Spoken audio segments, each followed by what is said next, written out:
All right, welcome back, everybody. Welcome to Storytime Sunday.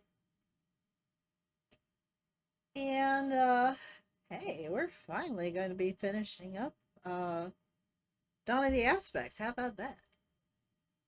That's awesome. After that, we're starting War of the Scaleborn. We're trying to do the Warcraft books in chronological order. Also, this all ties into um Dragonflight. So this will help everybody get a good idea of what was going on behind the scenes. I'm still farting around with my screens, pardon me.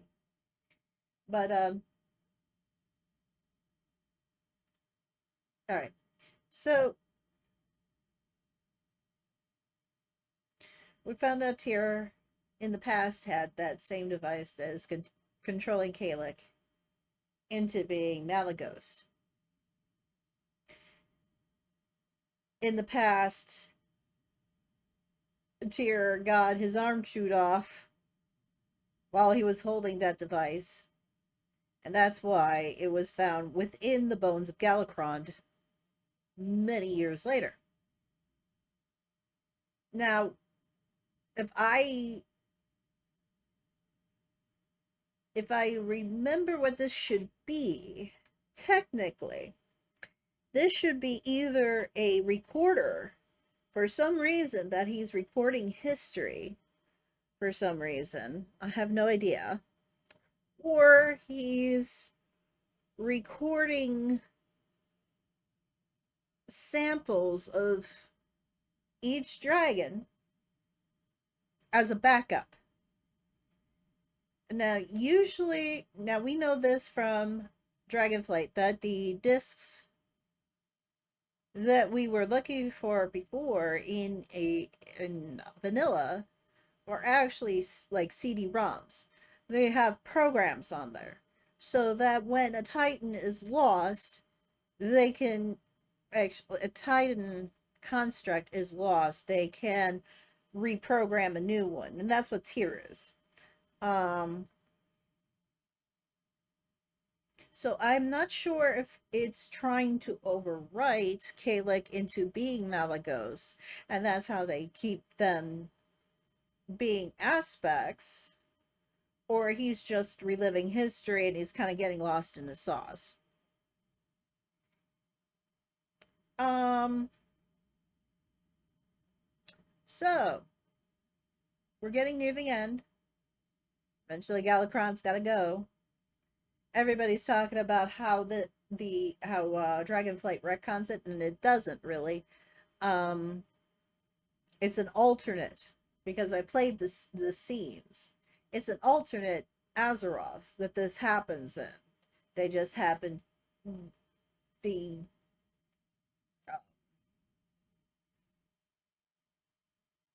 was it Farak that was going after it, the device, so that he could work with the void, something like that. Um, there were subtle hints that some of the elementals were working with the void in order to get rid of the Titans, who, while there is one in the world, she ate up all of the spirit elementals, and that drove them into a frenzy. So no, it's not retconning anything. It's an alternate universe type thing. So don't worry about that. There's no retcon as far as I can tell. I played it. It shouldn't be. Anywho, let's get into it.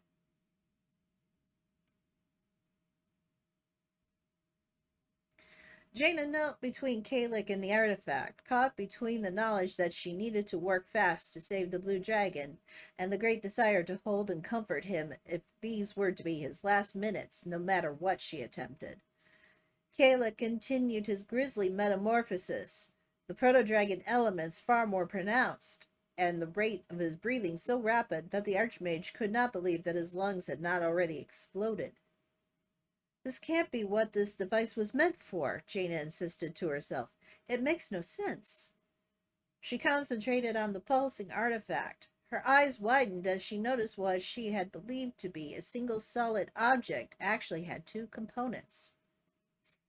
He found something, Bunique had said. Bunique, who could vanish without a trace even when very near the Archmage. But no sooner had she started to make some connection between the mysterious Tonka and the discovery of the second part that Jaina felt as if someone watching her. The spellcaster quickly looked up beyond the outer artifact. There was no one there, or rather, no one there now. Yet a peculiar thought ran through Jaina's mind. The thought that she had seen someone. Not a dragon, and not a human, but something closer to ladder in shape. As she concentrated, the Archmage imagined that it had been a cloaked and hooded figure, a bit taller than even Kalik in his human form. Jaina knew something of keepers, and while they were much taller, like giants actually, she was certain that they had the power to make themselves be seen otherwise. Yet even if that was the case, if she had seen some keeper image, Jaina wondered why it had faded away so quickly. I didn't imagine it. It stood there. And it had not appeared until Jaina had begun to investigate the fact that there were two components to the artifact, not one. That also brought her back to Bunique, who she increasingly considered something other than a Tonka. It would not be difficult for a keeper to take on such an illusion either. Certainly that she had come upon the right track. Jaina investigated where the two pieces looked as if they were fused together. Had it not been for her expert eye, the Archmage doubted that she would have noticed. Moreover, they were also blended together by spellwork. Spellwork. Jaina thought again of how she first confronted the artifact. Perhaps her attack had been too broad for this part of the situation. Recreating the symbol, she studied the bonds between the two components, then guessed. The image draped over the smaller part and thus, where it had sealed to the larger. As that took place, Jaina reinforced her personal spells yet again. She had no idea what might happen, but experience had taught her to expect the worst. Both parts flared white, blinding her. The Archmage fell back, certain that the relic was about to either explode or strike hard against her. Instead, the bright illumination faded, and the smaller component turned half a circle. Blinking, Jaina tentatively reached for it. A stream of white energy struck her forehead. She jolted, but out of surprise, not pain. And suddenly, Jaina saw. The world rippled. It did so in a manner Kalik had not experienced before. He felt as if one moment washed over another like waves in the sea. It was disconcerting, even more so because everything he viewed through Malagos's eyes flowed on just like waves too. The mist drew closer and closer, Galakron behind it. And when Malagos glanced back at the undead, it was the same, as if made of water. They spilled towards him, an image that only served to make them even ghastlier. We are gonna die, Kalik thought with both dread and wonder. Had he not believed that Malagos could die, but his memories of his own time had grown so vague that Kalik wondered if they were memories at all, or merely fantasies. But that hardly mattered. All that mattered was that he and his host were about to perish in some gruesome manner. A mournful roar interrupted Kalik's thoughts and drew Malagos's notice. The icy blue male turned to its sound. Something else had drawn Galakron's attention, a pitiful but still fiery plume exhaled by a straining Alexstrasza. Behind her, Neltharion, once powerful Neltharion, struggled just to stay aloft. It was immediately clear that Alexstrasza wanted Neltharion to fly off, but he fought to stay near, as if he could help. Galakron sneered. Malagos forgotten for the moment. The behemoth exhaled lightly at Alexstrasza, sending another gust of his foul mist over her. What fight the fire-orange female had managed to draw up faded. Worse, in her struggle to keep her wings flapping, Alexstrasza drifted toward their giant foe. Gallicrond opened his mouth wide. He waited with amusement as Alexstrasza unwittingly continued towards the massive jaws. Malagos threw himself forward, choosing the mist over the undead. Kalik was glad for his choice, even as the mist began sapping both their wills, for at least the rippling ceased as soon as that happened. Whatever their fates, the five had shown themselves to be as loyal to one another as any true dragon. Each had tried to save one or more of the others, never shirking, never fearful of death. No, not five. 4. That thought faded with all others as the mist proved too great for Malagos. His charge had turned out to be as futile as Telonix's grand one. His wings slowed. It was all he could do to force them to move faster enough to keep him from falling to his death, which meant that there was nothing he could do for either Niltharion or more imminently, Alexstrasza. As Malagos and Kalik's own struggle worsened, they saw that the fire-orange female registered her doom. She managed a few flaps that slowed her, but already the jaws began to close on her. Something dropped onto Gallicron near the side, blinded by Alexstrasza's earlier attack. It landed hard, and as it did, a great gust of sand swept over the gargantuan proto-dragon's head, blanketing it. Kalik and his host vaguely made out a battered Nosdormu fighting for a hold, as he exhaled again and again. Gallicron sought to shake Nosdormu off. The brown proto-dragon flopped back and forth, but kept claws secured. Nosdormu looked very weak, and that he had somehow managed to return to attack Gallicron anew amazed Malagos and Kalik. But what appeared to be a hope for Alexstrasza faded as Gallicron, clearly seeing Nosdormu as more of a nuisance, once more concentrated his focus on her. The respite had not been enough to allow her any true chance of escape. It didn't even help that, in trying to rid himself of Nosdormu, the monstrous Leviathan had forced away much of the mist. Having inhaled so much of it, Alexstrasza, like Malagos and Niltharion, could not recover in time. Nosdormu let loose with one last blast of sand. It slammed into Gallicron's brow, but as hard as it hit, it was already evident that the blow would not even distract their horrific foe for more than another breath. Yet that was not Nosdormu's full intention, for barely had he brought Gallicron's attention toward him when the blast shifted downward and clogged the huge proto-dragon's nostrils. Gallicron instinctively opened his maw wider in search of air, and in that critical moment, a slightly yellowish female proto-dragon placed herself before Gallicron and exhaled into his mouth. He pulled back his head, his expression peculiar. As the mist faded from Malagos and Kalik, they recalled the effect of Ysera's breath weapon, in some way akin to that of Gallicron, if not so debilitating. Ysera did not go to Alexstrasza as Malagos had assumed. Instead, she did the unthinkable, again, and continued her mad assault on Gallicron, all the while keeping herself between him and her sister. Kalik and his host saw that they had underestimated Ysera. Perhaps she had been hesitant in her role, but she had not abandoned Alexstrasza or the rest of them. Indeed, it became clear that Ysera had been the one to aid the injured Nosdormu in reaching Gallicron, and that Nosdormu's attacks had all been designed as feints for Ysera. Ysera, and perhaps unintentionally, Malagos. His mind clear, the icy blue male knew that they would not have another chance.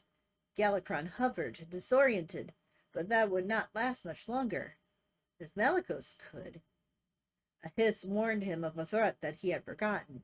Yet when Malagos turned to face the undead, he found them flying even more haphazardly, and in one case, fighting each other.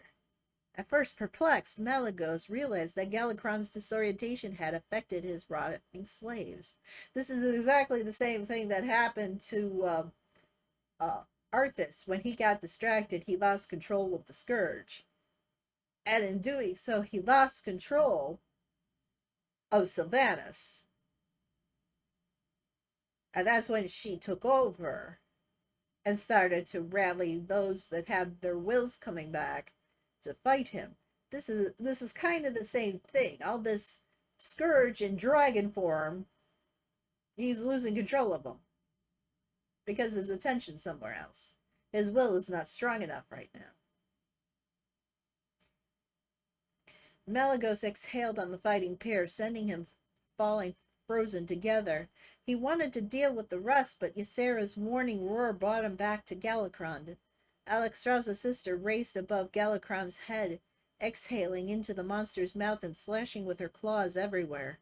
Her adversary kept shaking his head in what seemed irritation, but was still in need to clear his mind of the effects of her breath weapon.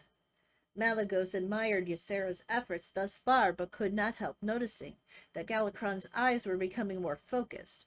Worse, with a great snort, he finally managed to force the sand from his nostrils, at which point he inhaled huge gasps of air to help speed his recovery.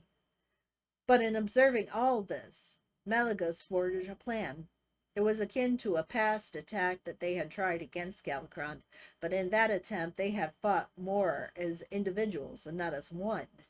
Moreover, Galakron had not been as huge as he currently was. If the five could do as Malagos had earlier dreamed. He rushed to Neltharion, who had last shaken off his own stupor. Come! Hurry! To his credit, the charcoal gray male followed without question. Malagos soared to one of the peaks, shattered in the struggle. Huge, jagged chunks of stone clung precariously to the mountains, of which they had once been wholly a part. Malagos eyed the largest and sharpest one that the two proto-dragons could possibly carry with their hind paws. Help me! Between Neltharion and him, they broke the fragment free. Malagos guided them back to a path towards Galakron. As the behemoth came into sight, Malagos saw that Alexstrasza had done as he had thought she would. The instant her head had cleared, she had gone to stand with her sister. Now the pair flew from opposing sides, moving almost as if reading each other's thoughts. They struck simultaneously, keeping Galakron from choosing one victim over the other. In the process, they also served to prevent him from noticing the two males' approach. But while the sisters and Galakron saw only one another, Nosdormu caught sight of Malagos and Neltharion. He also saw the rock they brought with them.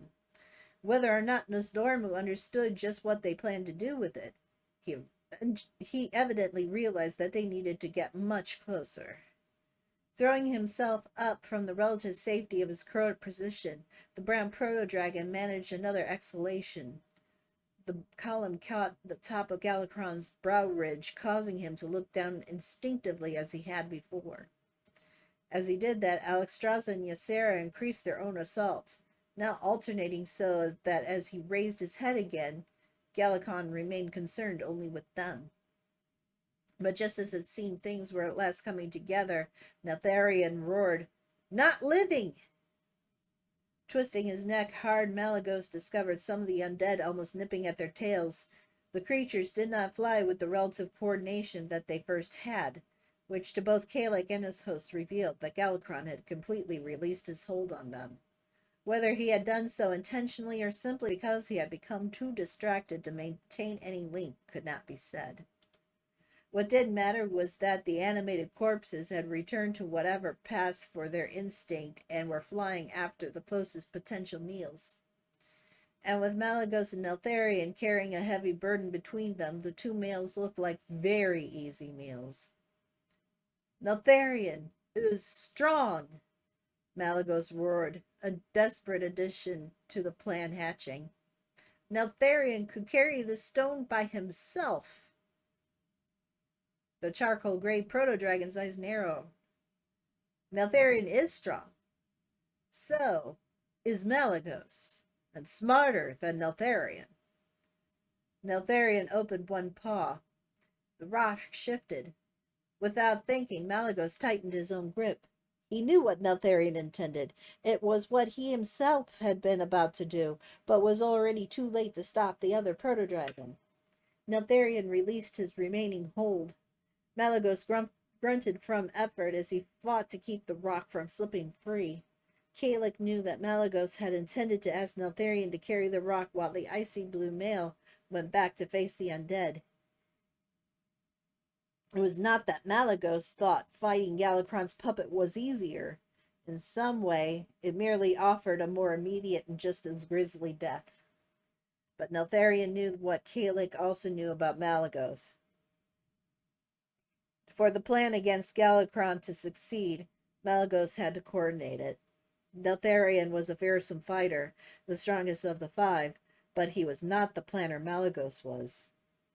At least not yet, Kalik abruptly recalled. As Deathwing, Neltharion proved far too cunning. But that's in the future, I think. As Kalik battled with himself over whether or not there was a future, Malagos took one last glance at Neltharion, who at that moment barreled into 3 of the encroaching undead. Then, steeling himself, Malagos faced Galakron. Inhaling deeply, Kalik's host pushed harder. He could not prevent Neltharion's likely death, but he could help make that sacrifice count, even if he and the others also had to sacrifice themselves to do that. And as Malagos closed on the deformed Leviathan, he felt very certain that they would have to. Galakron chose that moment to twist to the side. He snapped at Ysera, the huge fangs coming within a few feet of her. She backed up as quickly as she could, but Galakron continued to pursue her, his jaws again opening. Fire scorched near his eye. Alexstrasza exhaled twice, attempting to draw his attention to her. However, Galakron ignored the minor pain she caused. To Malagos's shock, and probably that of everyone else, including Galakron, Ysera reversed direction. She flew into the open maw, then immediately rose, her hind paws pulled forward and her own jaw open. Her mad actions served to make Alexstrasza continue to exhale, even though she fought for breath each time. The flames rained over the entire side of Galakron's scaled countenance. Extraneous limbs twisted, sizzled, and withered under the onslaught, so much that it did cause Galakron to roar in pain. As his mouth then widened, Ysera scraped her claws across the blackened flesh inside the top. Blood and pus poured forth from the sorely wounded area. Ignoring the fluid spilling over her, the yellowish female took a savage bite from the same flesh before turning away. Galakron's roar trebled. He snapped shut his jaws, but by then the impetuous Ysera had just made her escape. Seeing Galakron clamp his jaws, Malagos feared for his own plan, but then his gargantuan foe opened his mouth wide once more. Galakron hacked and coughed, and for a moment looked slightly smaller. He is weakened, Malagos thought. Not for long, but he is weakened. Kalik knew most of Malagos's plan by this time, but that knowledge did not encourage him, nor did it encourage him to have his host flying as fast as he could with such a tremendous burden into the very maw from which Ysera had just barely escaped. Galakron sniffed the air. He turned towards Malagos.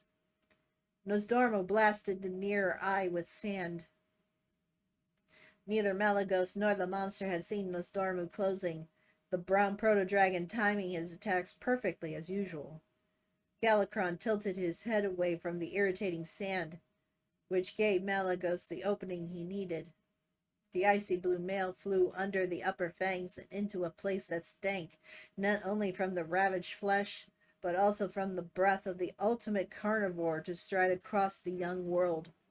Both Malagos and Kalik tried not to think of just how many proto-dragons had gone down that much to close gullet. Malagos's grip slipped. His exertions had finally taken their toll. He felt the rock almost fall free. Struggling to keep what grasp he had, Malagos pushed on towards the frightening gap. All Galakron had to do was shut his mouth and swallow, and that would be the end of the tinier proto-dragon. Now! Kalik suddenly shouted at his house. Now! But Malagos kept on a second longer. He sought just the right angle. Darkness enveloped Kalik, but this time It was the darkness of Galacron's jaw closing.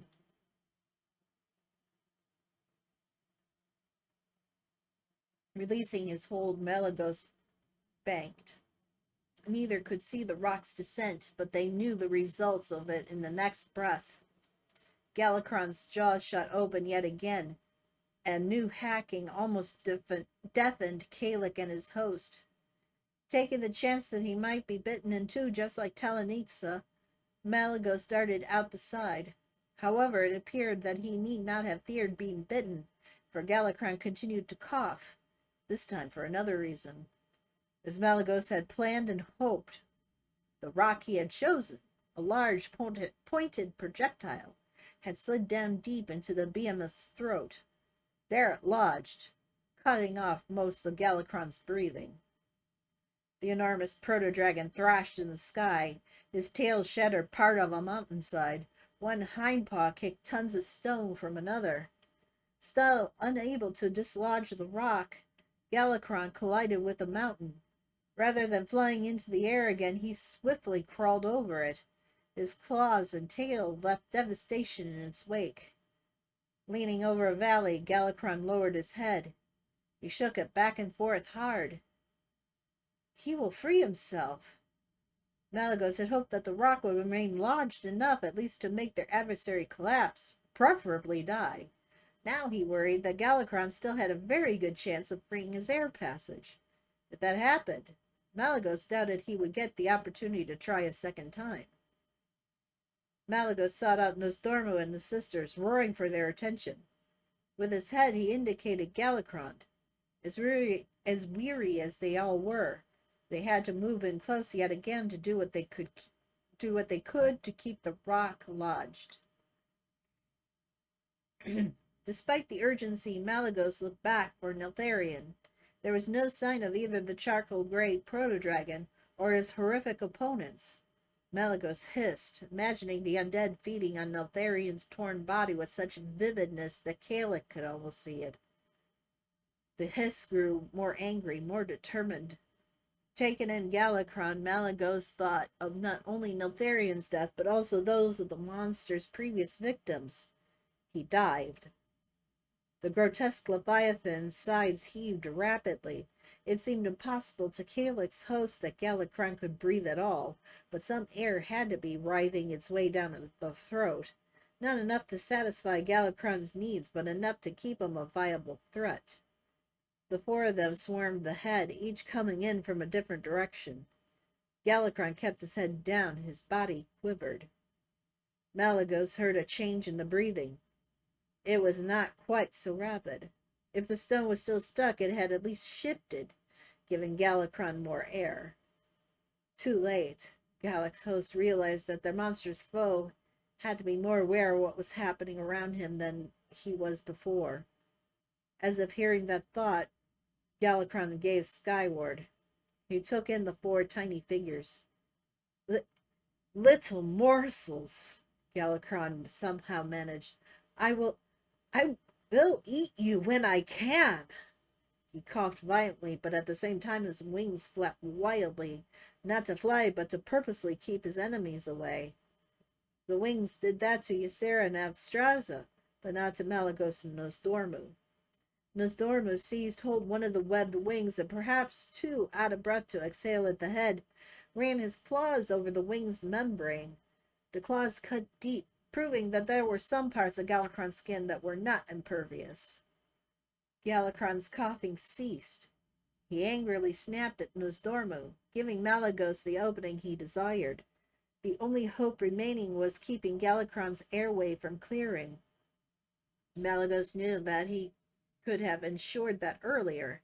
Instead, he had let his natural survival instincts take over.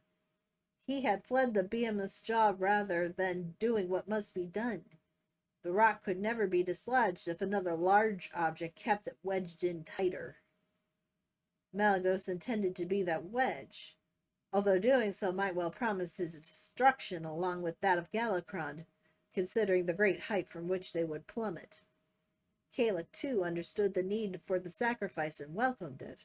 He still had slight memories, or imaginings, of some life beyond that that as an unnoticed portion of Malagos, but those only pained him, for they hinted at someone lost to the blue dragon, someone fading farther away. Let us die saving this world, he told Malagos, even though his words continued to be unheeded. Let us die.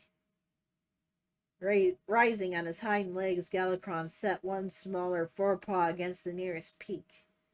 Even the forepaw that had the strength to crush rock and pack dirt as if they were loose sand. The wings continued to flap, yet not only did Nosdormu cut deeper ribbons into the one, but Alexstrasza and Ysera also attempted to do the same with the other. The attacks by the three probably would have been insignificant if Galakron had been able to breathe properly, but as it was, they further disoriented the half-suffocating beast. But then an unsettling gurgling noise escaped Galakron. It was followed by a raspy breath that extended several seconds too long for Malagos's comfort.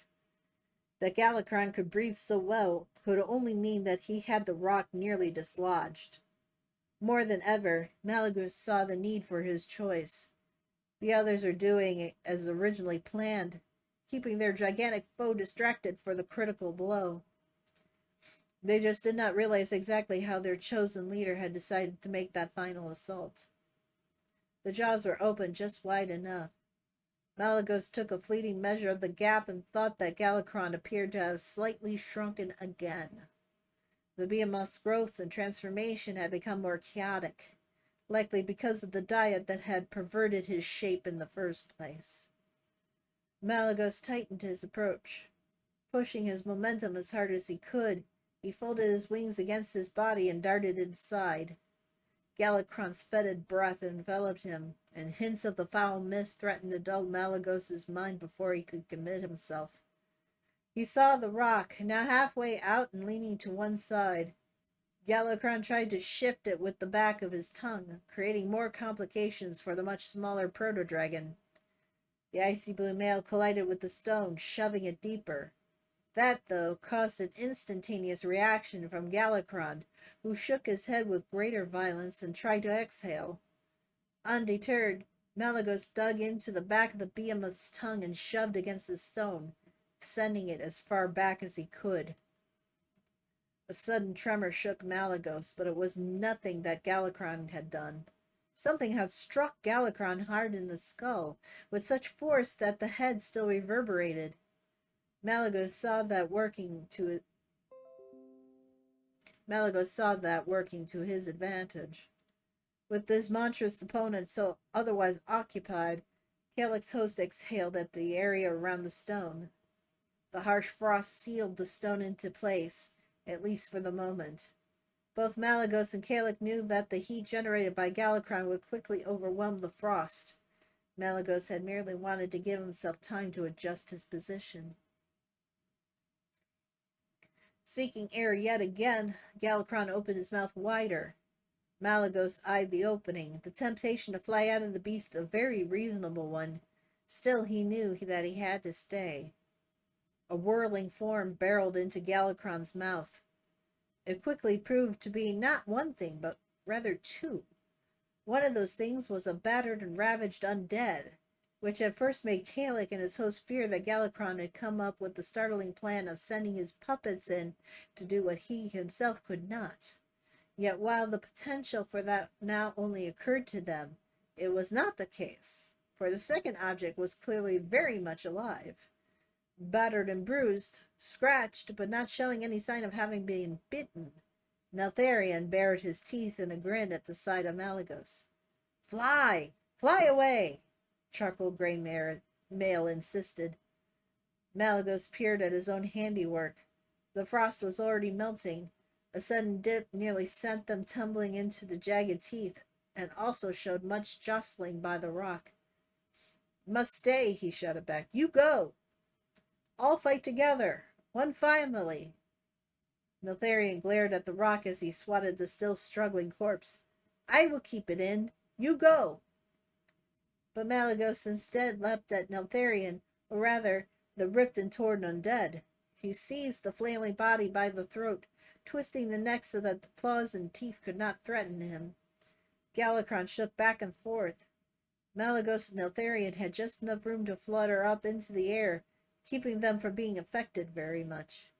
Malagos launched himself toward the rock again, carrying the animated corpse with him. The rock began to slide. The upper part of the mouth suddenly loomed in Malagos's path as Galakron dipped his head down to aid his breathing. Calic's host corrected. The undead struggled to free itself. Malagos shook his foul catch hard, then sent it tumbling forward. The ghoulish creature collided with the rock, shoving it slightly deeper. But that was not Malagos's full intention. He bent his hind legs forward, ready to push as hard as he could. Move! Malagos veered off just in time. Eltharion, hindpaws bent forward in the same manner as his friend, crashed against both the undead and the stone. With a force that Malagos could not have possibly mustered, Eltharion jammed the bony figure and the rock deeply into Galakron's gullet. Teeth slammed against Malagos as Galakron reacted. A muffled roar still almost deafened him. Eltharion, seeking to avoid the rippling tongue, collided with Calic's host. Malagos hurtled out of the side of the mouth. Eltharion, he's still inside! It was impossible to say whether the thought first originated from Malagos or Calic, but the blue dragon found himself astounded that he, who could yet recall some bits of his supposed future, would want to rescue a creature who would, in turn, threaten Azeroth. Yet when Malagos immediately arched back, Calic cheered him on. Eltharion laid sprawled on his back, trying to right himself despite the mad swing in Galakron's head and the writhing tongue. If not for the fact that the passage was blocked, Eltharion would have been swallowed twice. Galakron's jaw snapped shut. Malagos feared for his companion, but the mouth opened again. Eltharion had managed to turn onto his stomach, but he had still not regained his balance. Dodging teeth larger than him, Malagos soared back inside. Hindpaws ready, he seized Eltharion by the shoulder and pushed on without hesitation. Eltharion went limp in his grip, but only to keep from distracting Malagos. The jaws started to close again. With another beat of his wings, Malagos pulled himself tightly together. The two proto-dragons returned to the outside just as the jaws shut. Eltharion stirred to life, and Malagos, barely able to hold on, let him go. The two exhausted males did not go far, instead banking together and returning to the aid of their comrades. But both pulled up short at the sight before them. Alexstrasza, Ysera, and Nosdormu no longer sought to keep Galakron occupied.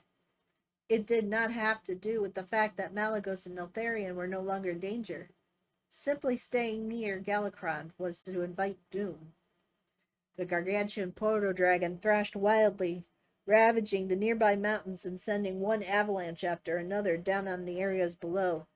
His tail and wings flailed through the air, striking other mountainsides and creating a wind that buffeted the small proto-dragons even as far away as where they were. Galakron's hacking and choking reached epic proportions. To the shock of Calic and his host, Galakron struck his head against one peak in what was evidently a more desperate attempt to dislodge the rock. Malagos feared that he would succeed, but all that happened was that Galakron shook his head as if to clear it. As he did that, his furious gaze fell upon Malagos. Galakron rose into the air, the icy blue male his target. Malagos had no choice but to turn and flee, and hope. Yet barely had he done so when a tremendous thud made him look back. Rather than pursuing Malagos, Galakron had abruptly banked to the south. He crashed into the top of a mountain and tumbled over it. Malagos considered continuing his flight, but Galakron's next action put an end to such thoughts. Galakron managed to rise into the air, but his path turned more erratic. Twice he dropped on top of peaks, destroying their crowns, before he succeeded in staying aloft. Yet it seemed as if Galakron no longer even noticed Malagos and the others. He moved on to the south, past the mountains to the bleak stretches beyond, as if some key to his struggle for breath could be found there. Fearful that such might be the case, Malagos finally dared to pursue the behemoth. Neltharion and the rest joined him. They all knew that if Galakron was free to breathe, their own deaths would very likely be soon follow. Galakron fluttered over the wasteland, his path meandering. His body was aglow again, but now as if aflame. Several of the extraneous appendages shriveled. From a distance, Galakron almost looked like a true proto-dragon once more, albeit a huge one. And then he simply dropped. The land below shook with his collision, the shock wave expanding for miles. Crevices spread all around where Galakron hit, cracks that looked like lightning bolts coursing along the ground. No sooner that he hit than Galakron shoved skyward once more.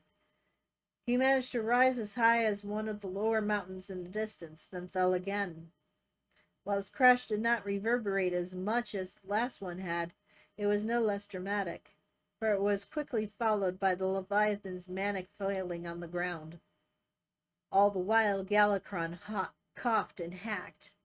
His eyes stared but no longer appeared to see. He pushed himself up, beating his wings harder. Somehow Galakron managed to keep going until, at last, he hovered higher than ever. His wings ceased flapping. The coughing also stopped, but only because Galakron was no longer trying to breathe. To Kalik and his host, it appeared that Galakron remained frozen in the air. The gigantic proto-dragon hung before them, wings spread to their full length. The illusion faded as Galakron dropped like a stone, his massive body spiraling tail first. When he struck this time, the force threw up a cloud of snow and dust that briefly obscured everything. Malagos managed to make out the silhouette as Galakron's head swung down after the rest of the body had hit. The great head smashed into the empty landscape so forcefully that the neck snapped and the skull tilted at an odd angle, at which point the lower jawbone also broke off. And only then, only as the dust cleared enough for the five to see, and when it was no longer matter for Galakron, Rock and the grisly remains tumbled free through the ruined jaws. They came to rest several yards away, insignificant in size compared with the creature they had helped bring down. Galakron was dead.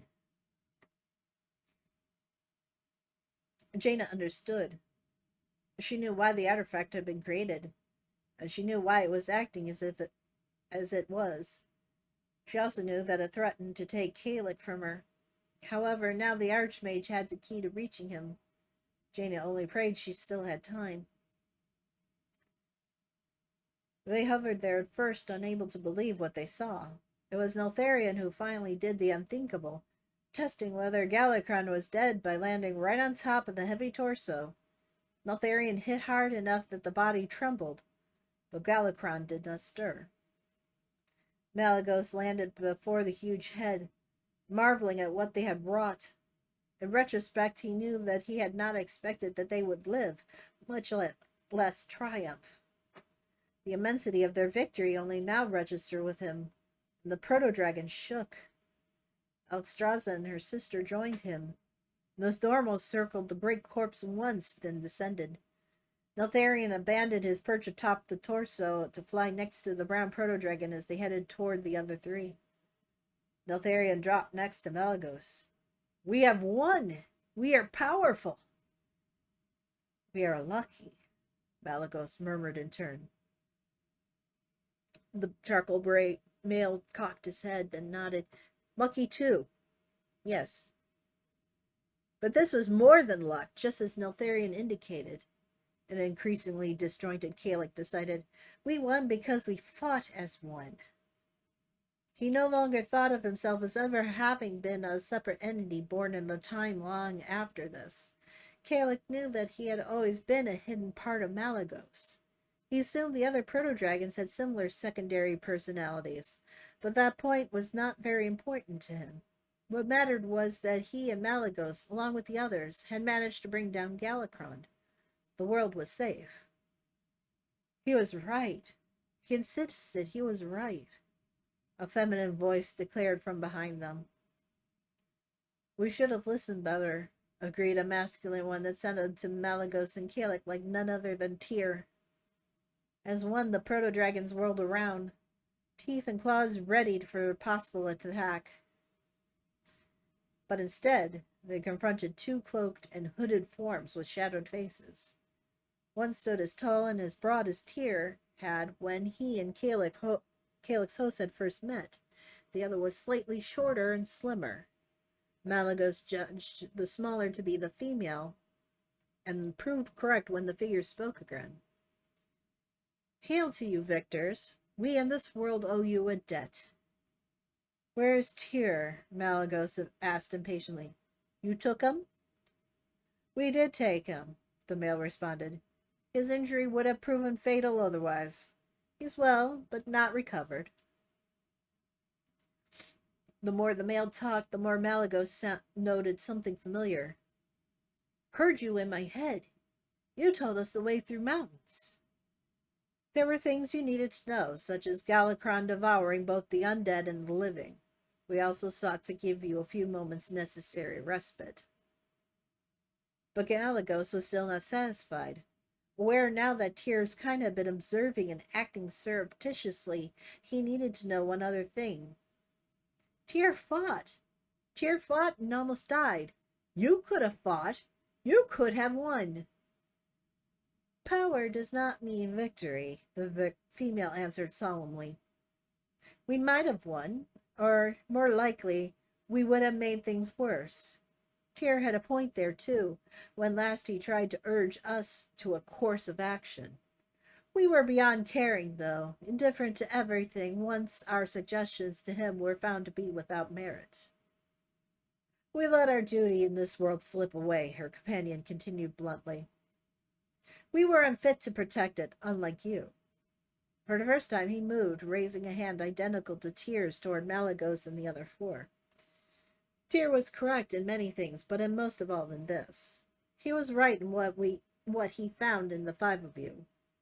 He asked of us, no, properly demanded of us, to set matters right so that no Galakron, no other threat, may ever bring Azeroth to extinction. The five proto-dragons glanced at one another, not understanding at all what the two-legged creatures meant. Kalik had some glimmer of the truth, but the haze that had gradually been enveloping him made those thoughts fade again. Guardians are needed. Guardians representing the five essential aspects that have helped mold this world and will continue to, the female started. Now she too raised a hand toward Malagos and the rest. You will literally be those aspects, using them in whatever manner necessary. Stronger, Malagos finally comprehended. You want to make us stronger. More than that, you will be something different, something grander. For the first time, the female hesitated. But only if you choose to take on the roles of protectors. Tyr was also adamant about that. You chose to fight for your world once. Will you now make it the purpose of your existence?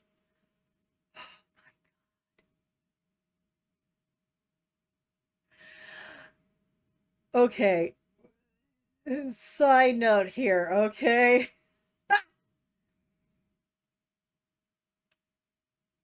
If you've ever read any Stephen King, he always mentions something about 19. And what 19 actually is, it's only described in one book. And then if you don't read that book, you don't understand. And it's almost the same thing here. 19 means that, say you have a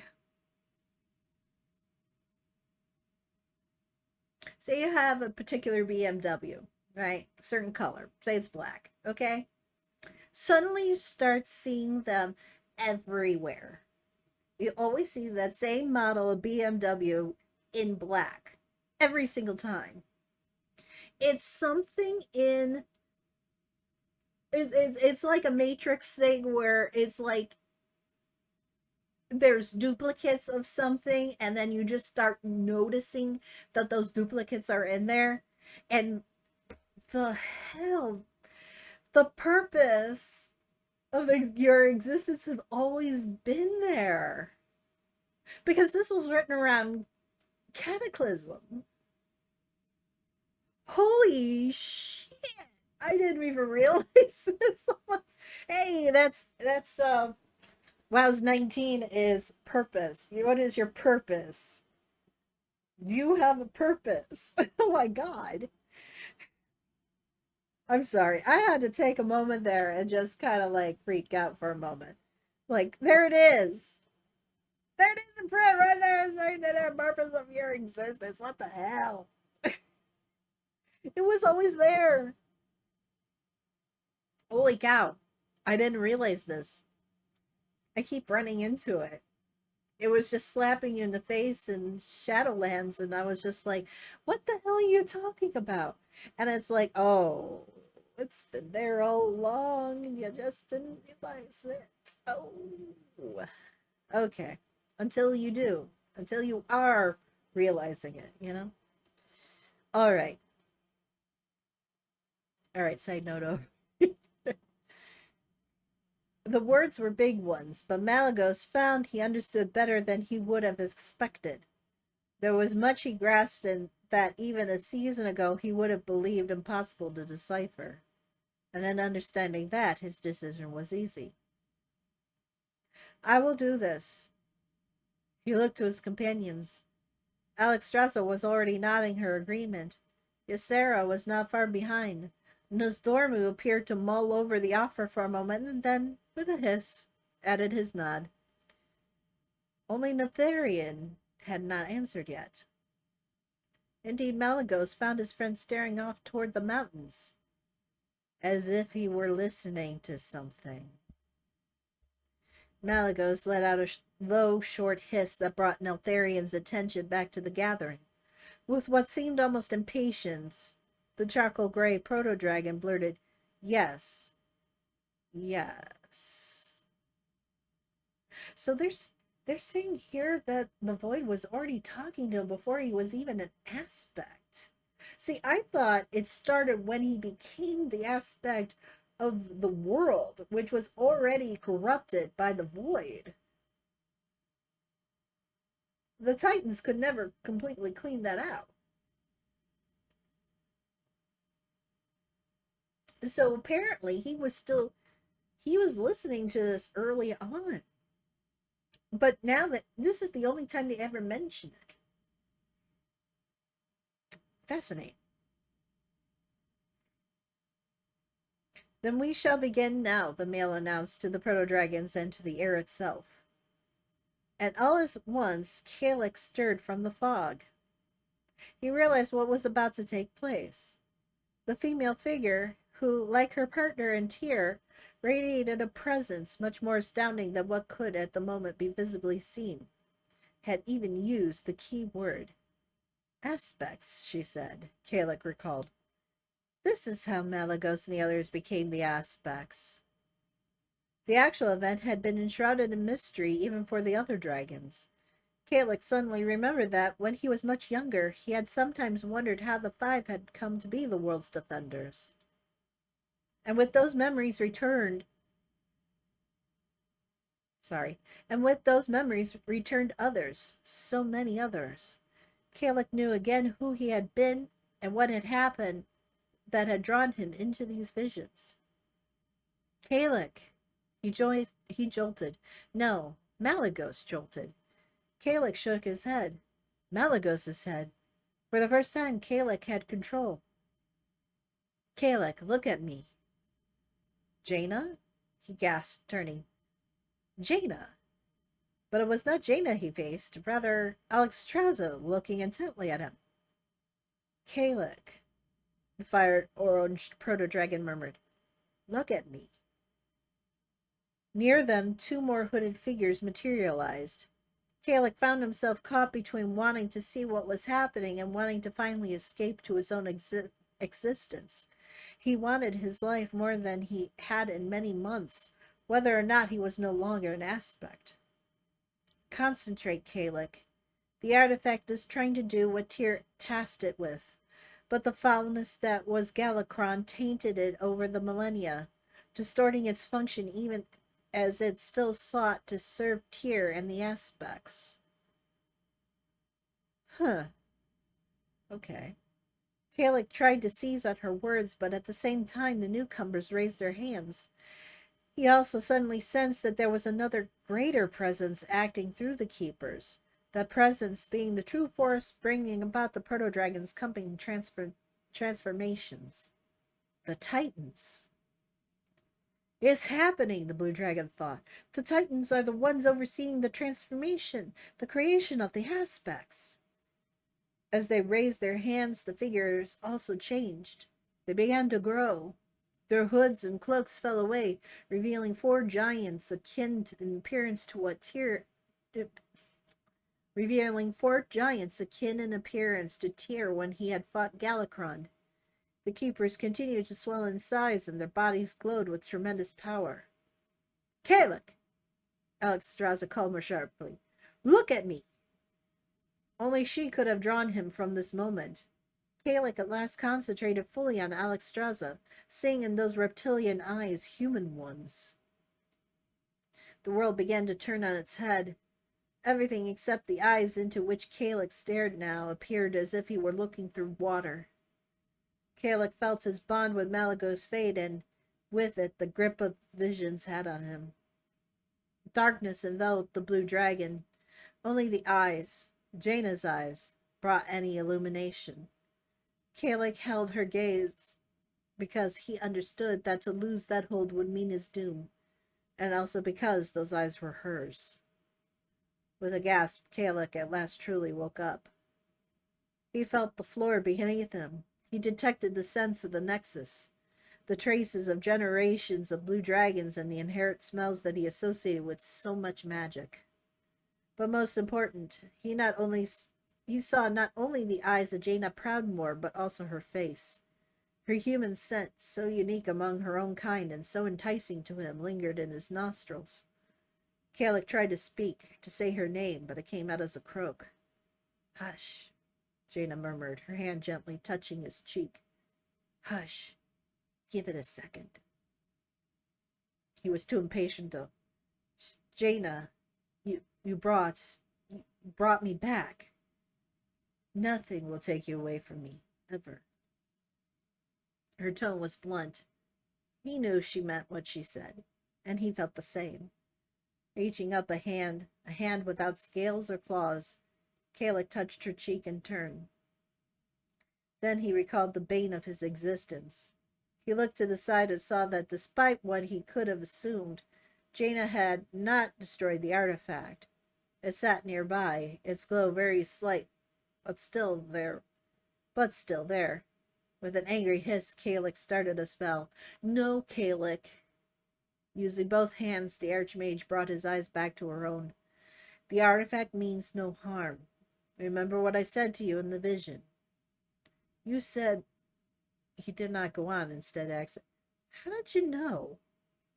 I was given the key, I think by a keeper, or maybe a part of the relic with its own purpose. I'm not sure. I'm not certain. I only know that she wasn't a Tonka. Bunique? Neither possibility concerning the Tonka surprised him. She summoned a flagon of wine from the air, then gently set the edge to his lips. While he sipped, Jaina explained further. Tyr, the artifact made all this clear, always planned ahead. His only mistake was not foreseeing what Galakrond would become, as if anyone could have. He tried to make up for it by finding those champions who not only could defeat Galakrond, but would also be willing to sacrifice themselves and their lives forever for the sake of Azeroth. He found them. He found the five, Kalik whispered. Malygos, Alexstrasza, Ysera, Nosdormu, Neltharion. They were heroes even before they were aspects. Azeroth wouldn't have reached the time of the dragons without their willingness to do what they had to do. They saved the world without all the powers they gained as the aspects. She paused, her eyes widening. Kalik, did you see it? No, and I don't think I would have. I think the vision was almost finished. I think I might have returned to the beginning, living it over and over. Kalik imagined the last few moments. The artifact. Tyr tied it to the five. That's what he was doing when he pointed it at us, them, imprinting the five on it. I think it drew from each, but especially from Malagos the first. Tyr didn't know that it would end up inside Galakrond. The key enabled me to delve into its core, the Archmage said. I saw some of what he intended to tell you about its function. Tyr suspected, or knew, that someday there would come a time when the five would have great doubts about themselves, when they might believe they were no longer worthy of their roles as protectors. This was sounding all too familiar to Kalik. At Wormrest it came to a head. That's when they decided just that, because they no longer had the powers of the aspects. They'd grown too accustomed to depending on those. He frowned. And that's when the artifact awoke.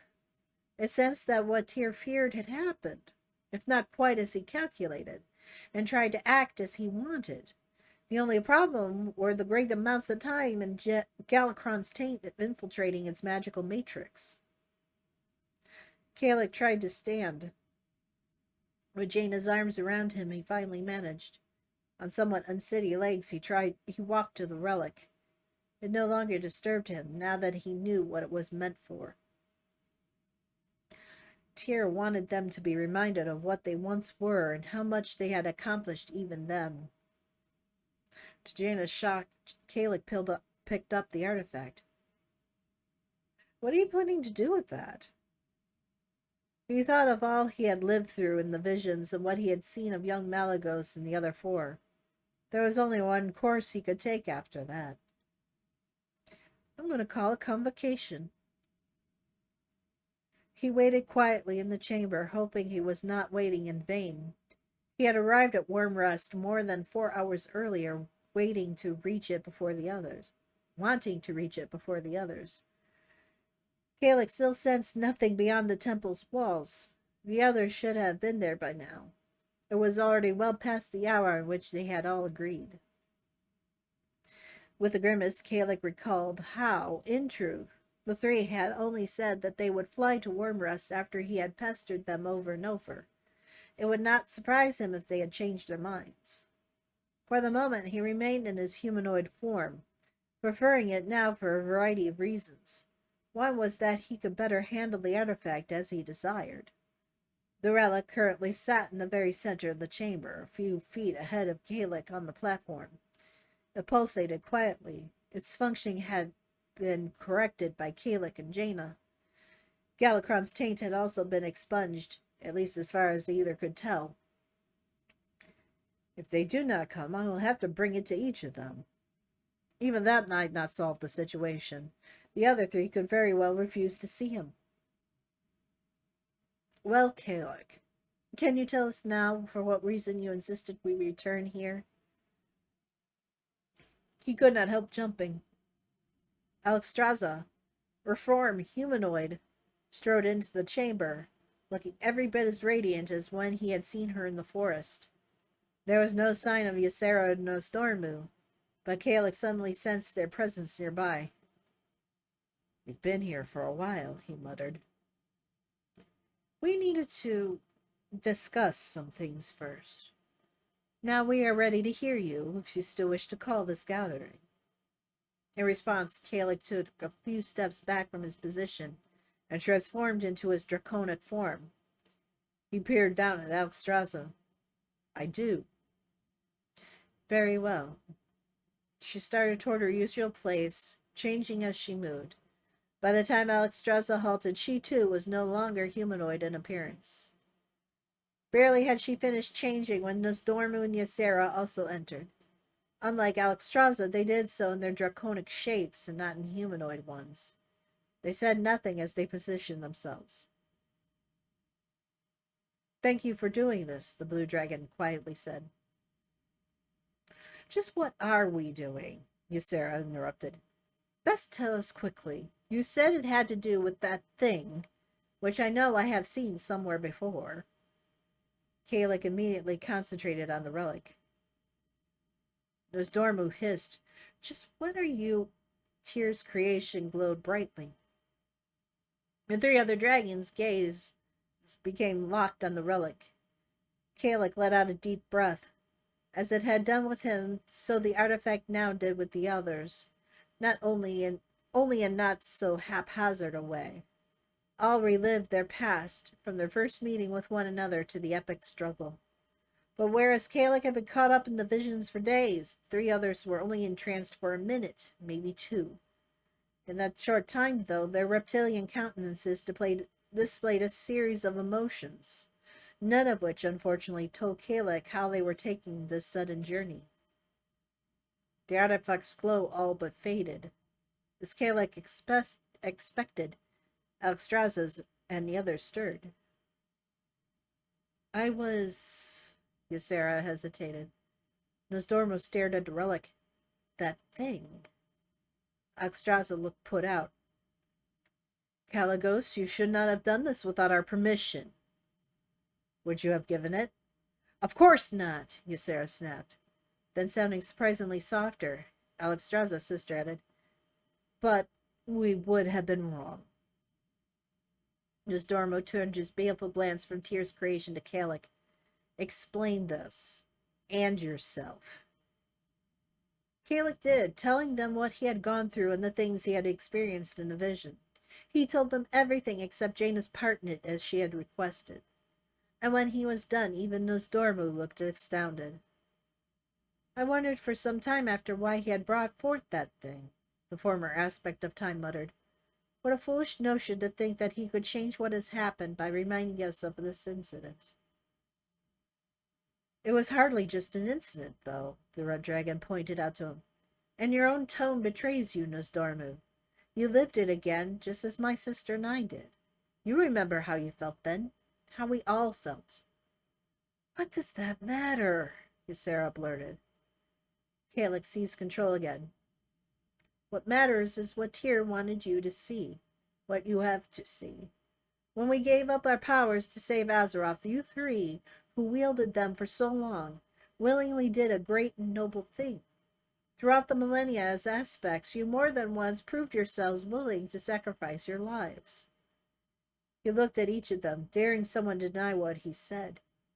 But Tyr knew, and I understand, that you were granted such fantastic powers in the first place, not just because you were there, but because you had already proved yourselves worthy several times over.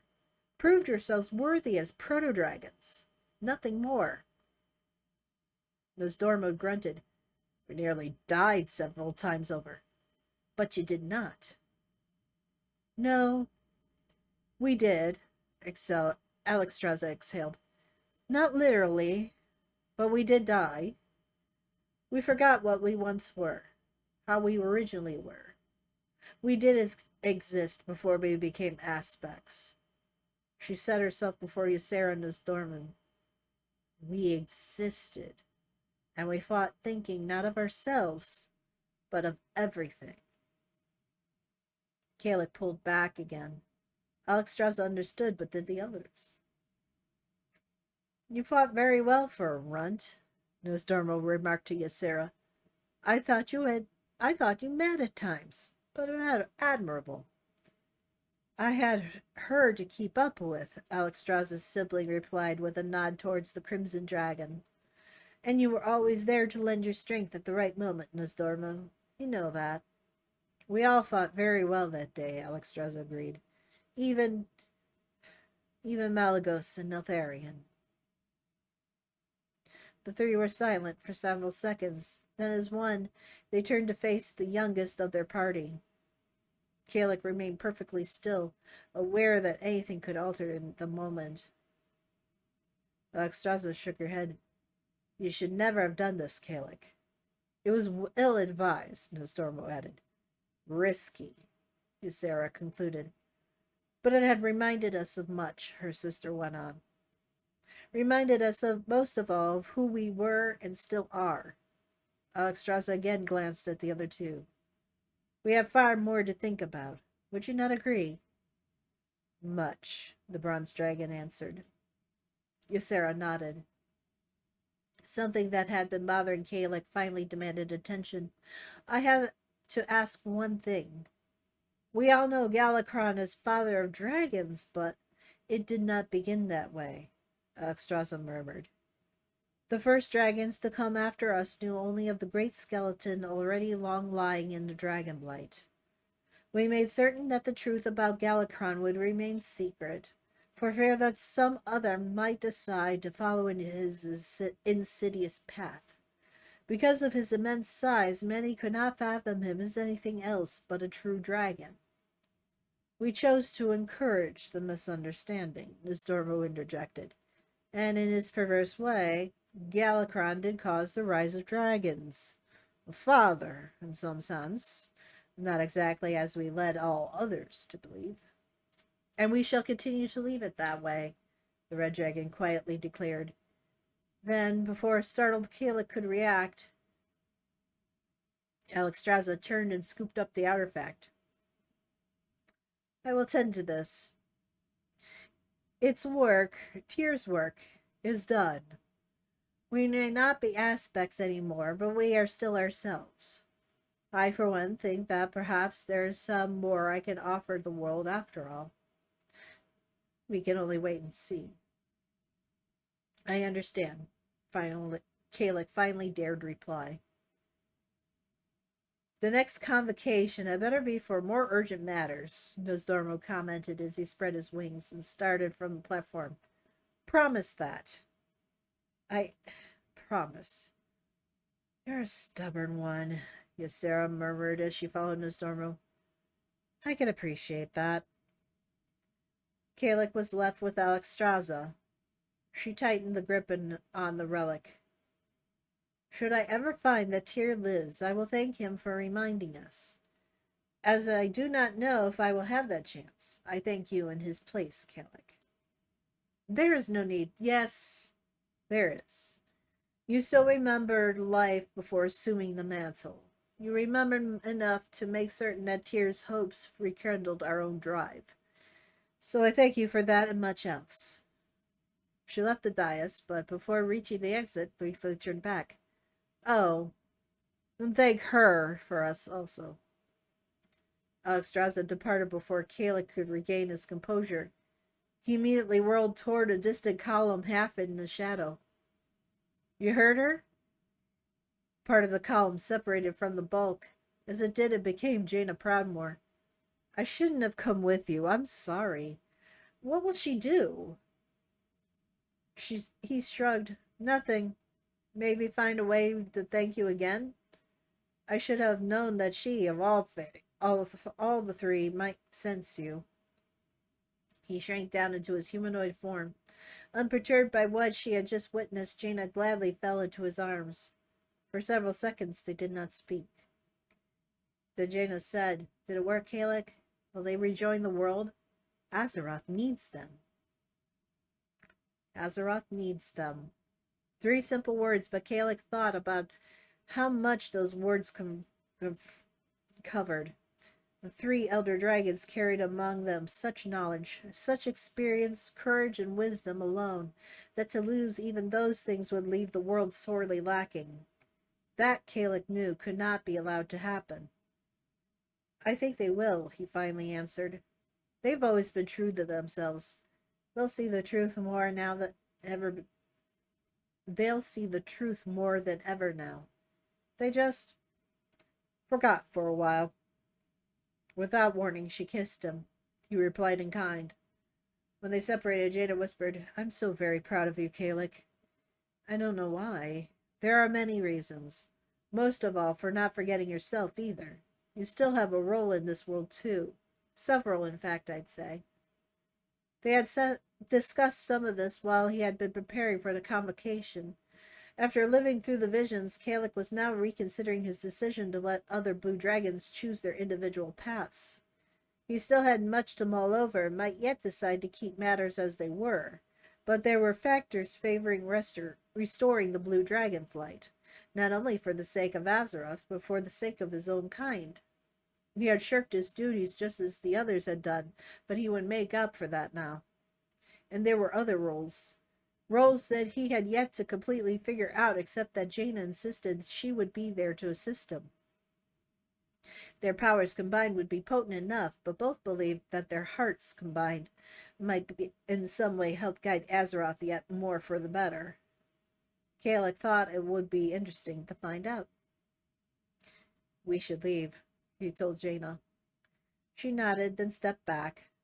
As she did, Kalik transformed again. He lowered one wing so she could climb up. Are you ready? Kalik asked. Yes. The blue dragon wended his way out of the temple. Night was just beginning to fall, allowing some details in the distance still to be noticed in the gloom. Kalik spread his wings and leapt into the air. He looked back to make certain that Jaina was safe, then ascended higher. On a whim, Kalik circled Wormrest once. As he did, out of the corner of his eye, the blue dragon beheld the bones of Galakrond. A brief glint made him look closer. What is it? Jaina called. Nothing. Nothing. Kalik banked, for Jaina's sake, heading toward Dalaran before he returned to the Nexus to ascertain whether there were any lingering aftereffects from the artifact's presence. There was no reason he could not have told Jaina what he thought he'd seen below, except that it had probably been his imagination. She might have understood, but this was one secret he decided to keep from her. In the growing shadows of the great ribs, Kalik thought he had seen a figure small and cloaked, but at the same time seeming as tall and as powerful as a dragon. And whether the image of Tyr had been real for that brief time or, most likely, conjured by his mind. Kalik silently thanked the keeper for Alexstrasza, Ysera, Nosdormu, and himself.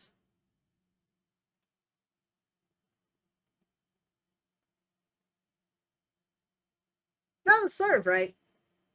It was a recording of history. Okay. So it was definitely a memory core. And it was basically to think that the dragons would have a crisis of faith. It's like, remember what you did. Remember what you were able to do. And it's pretty nice of them to do that. Like, he actually gave them something that would bolster their spirits. I just didn't think that maybe. I don't know if Tyr ever thought that they would actually surrender their powers and abilities for some kind of cause, but he knew that, there would be some point, I guess, that they would lose it. Now, I'm wondering if this has something to do with Tyr had this memory. No. Tyr had this moment where he was fighting some of the void creatures, and they were telling him that he was going to lose all of his precious pet dragons to the void, and they're going to lose their abilities, and they're going to turn on them and what they were raised for. And maybe that would have been afterwards, but I don't know what have possessed them to think that, they need this recording to look back at it. Maybe they just keep records around. We don't know much about the Titans. I'm hoping they're actually going to fix that soon, because they're kind of a mysterious addition to everything. And as far as we knew of, we thought that they were the ones who created the universe, and it turns out it's not. They just awoke and started to work with a purpose, shall we say. And that purpose was, I don't know. Apparently it was to forge things, because they had a great curiosity of, like, what would happen if we did this? What would happen if we do that? And tinker around with things.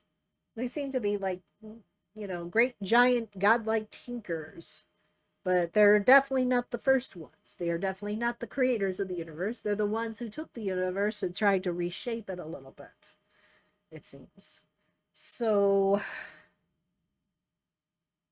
yeah, I'm hoping that in this next three-part series that's coming out, the World Soul thing, I'm really hoping that they're going to explain really what the Titans are really about, and hopefully in the same ideas, the same track, will they also explain these first ones? Because okay, I can totally go with these are not gods.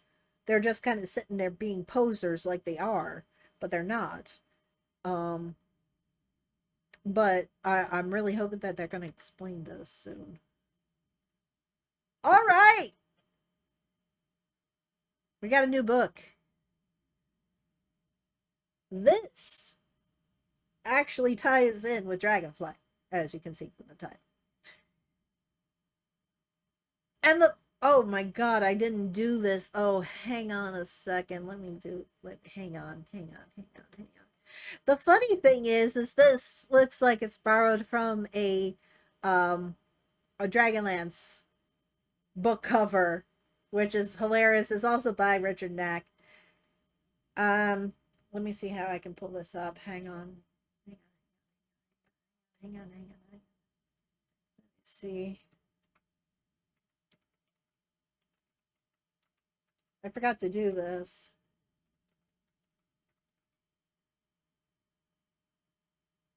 So you see this cover here, right? Right. Let's see. Bum, bum. It's very similar. Change screens. No, stop that. I'm on the wrong. What are you doing? Wait. Uh-huh. Great. Okay, there we go. So,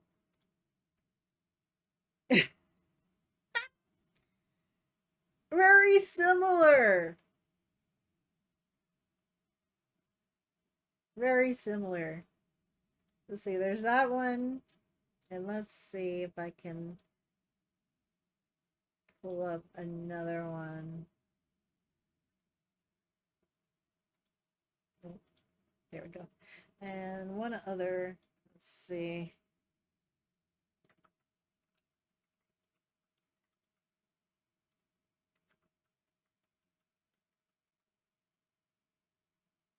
They also had a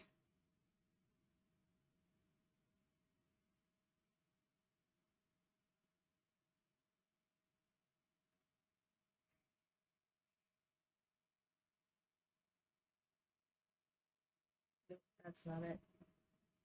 They also had their own anthology of dragon stories.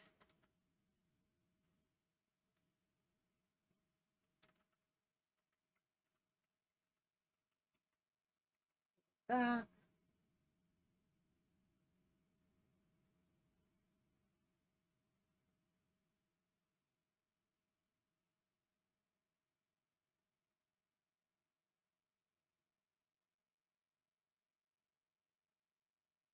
no, that's not it.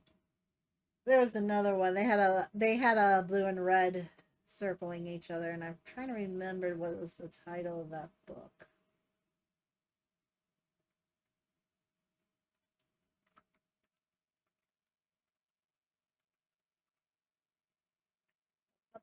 That's not it.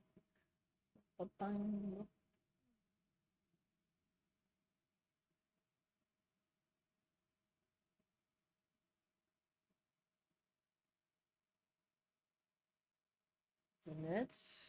And then it's going into something else. Anyway, but yeah, like some of this artwork is very similar to the Dragonlance artwork, and I'm here for it. I'm so here for it. There's yeah, there hasn't been any no reference to Dragonlance in Warcraft at all. No, none ever. No, absolutely not. No. Uh, I love it when they reuse the artwork. But anyway, but at least it's done respectfully, not what they've done recently. Thanks, D&D. Thanks, Hasbro. The class act. Anyway, all right, this actually ties into Dragonflight. This gives you some of the history of why two types of dragons are fighting each other.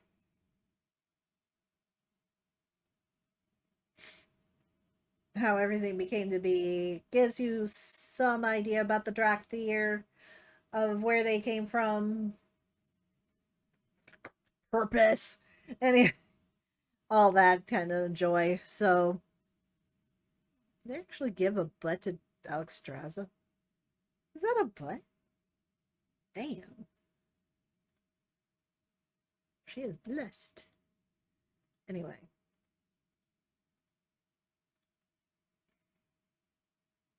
Okay, so this is all happening right on the Dragon Isles this time. We're not dealing with the mainland of Kalimdor when it was one big massive continent. This is actually in the Isles, and some of it has something to do with um, Kalimdor, but not much. You won't even know that it's part of it because the Kaldorei have not arisen yet, so the land has not been named. So because we will see Wormrest Temple in this story, they will go there. Um, and what is the function for Wormrest Temple? Considering that they have this gigantic structure here where we go to. So, yeah. So, the dragons have only named this. They have not named the main continent. The main continent will not be named till the Kaldorei arise. And the fun fact of that is Kalimdor comes from Kaldorei, which means Kalimdor means land of the stars. Elune named it, or passed the name to the night elves, the Kaldorei, the children of the stars. And apparently this name comes from Titans language. Take that as you will. I'm still sitting here with Elune is some actual goddess of some sort. Not really sure what type, and if she's maybe like the last of the first ones, maybe. I'm hoping we're gonna get an explanation for this. The the Winter Queen calls her sister, even though they live in two different dimensions, where the Winter Queen lives in the Shadowlands. Um, Elune is supposed to be in either she's in the before life area. Is she in a different pocket dimension, or is she just in another sector of the Shadowlands? We don't know. They still left this all a big ass mystery. Apparently, Elune can't go there, so that adds to the credence that she could be in the Shadowlands. We don't know, but she's also known on other worlds, as we found out if you do the the Winter Queen storyline, right? Because or the Night Warrior line that's in Shadowlands. I'm really hoping they explain all this shit. Here's hoping. All right, part one of Kingdom Born.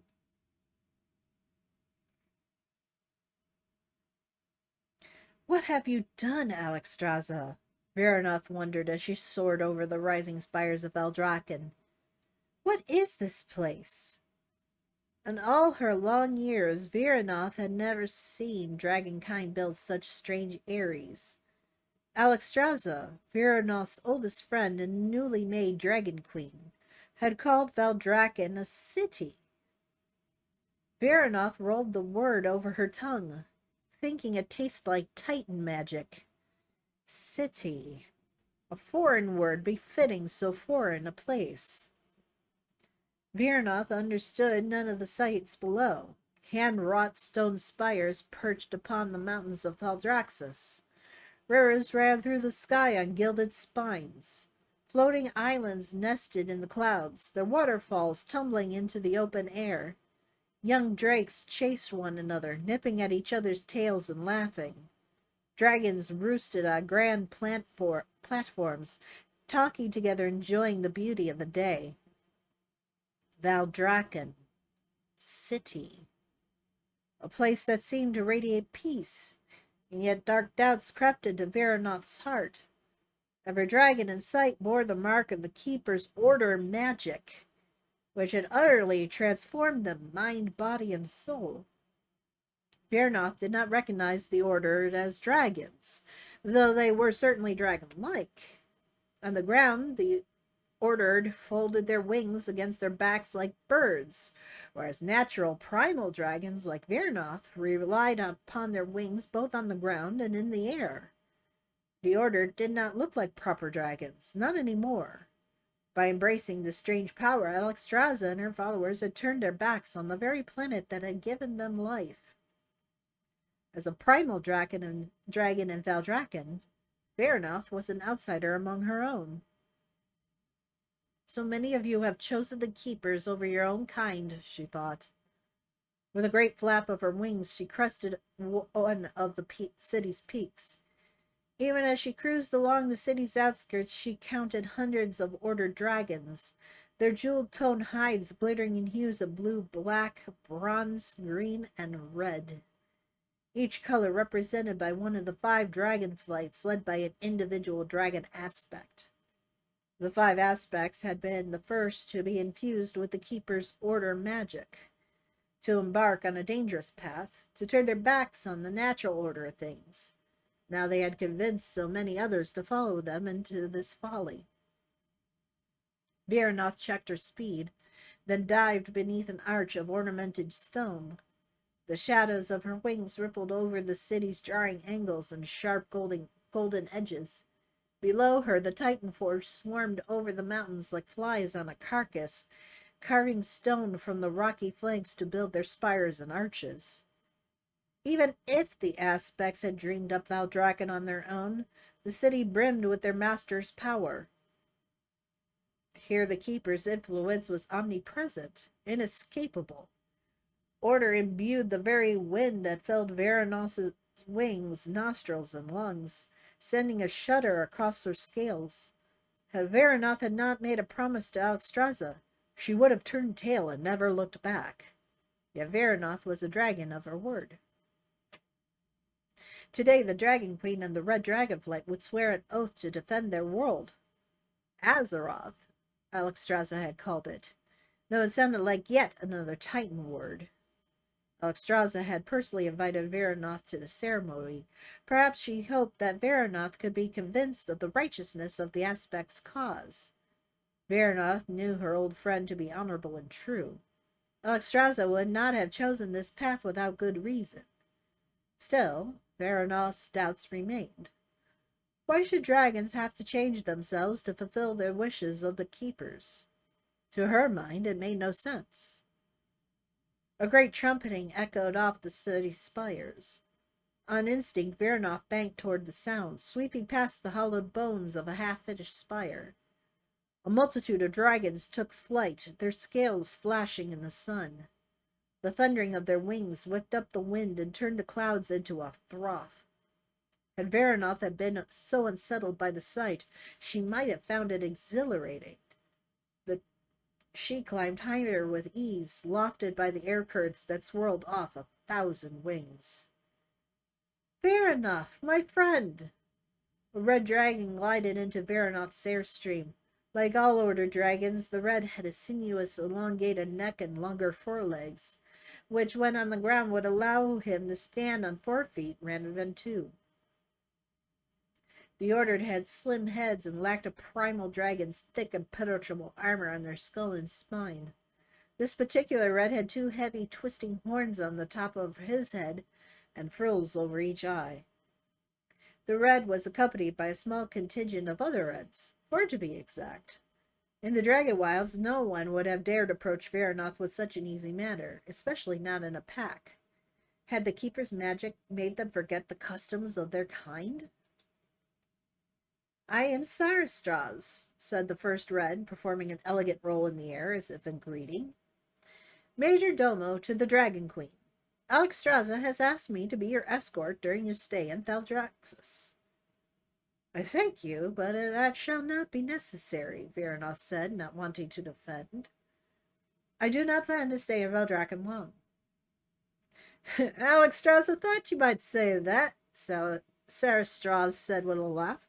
"She was right. You speak very well for one of your kind." "Your kind?" Veranoth narrowed her eyes but said nothing. "At the very least, allow me to show you where today's ceremonies are to be held," Sarastraz said. "You are our honored guest."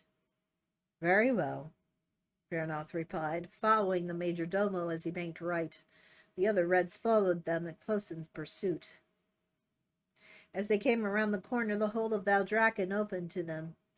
A white spire rose in the distance, scraping the clouds overhead. Rivers flowed around its base.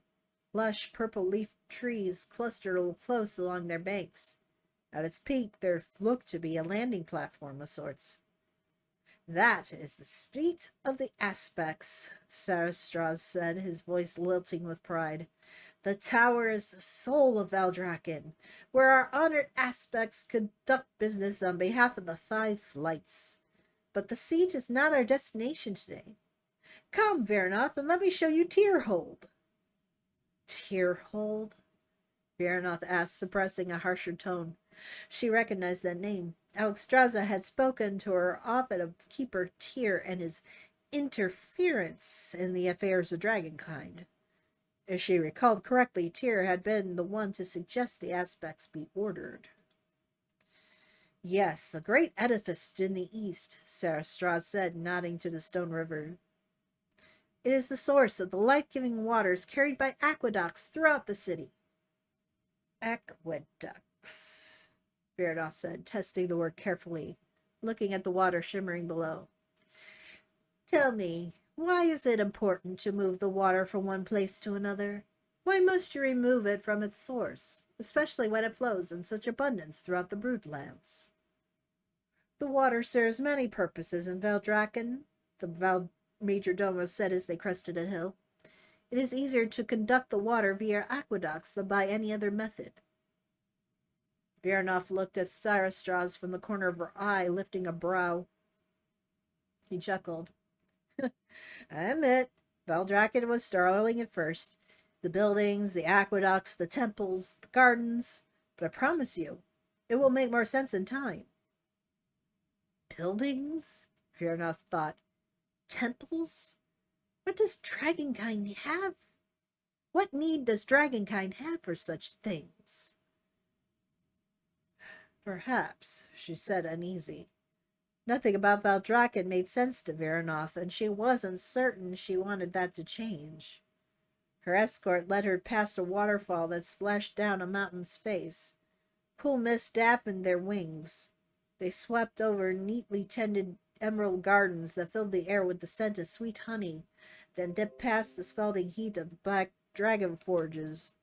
Then dipped past the scalding heat of the black dragonflight's forges. There should have been a certain delight in following Sarastraz throughout the city, in swooping beneath its arches and scudding over the clouds, in listening to the joyous calls of the dragons as they headed for the ceremony. Yet everywhere Veranoth looked, all she could see was what Valdrakken could have been without the Titan's influence. How tall had that mountain stood before it had been whittled down into buildings by the Titan forged? Why had the gardens been pruned into an orderly perfection, rather than be allowed to flourish and grow in their own wild designs? And what of the noble primal silhouette her brothers and sisters once had? The strong carriages, the majestic bearings. Why had those too been carved away for order's sake? Where the Titans had found flaws, Veranoth saw unbroken beauty. The world needed no improvements, no Titans, no order magic.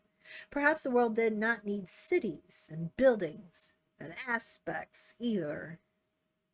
Sarastras and Veranoth skirted the flank of a sharp cliff. A grand spire rose in the distance.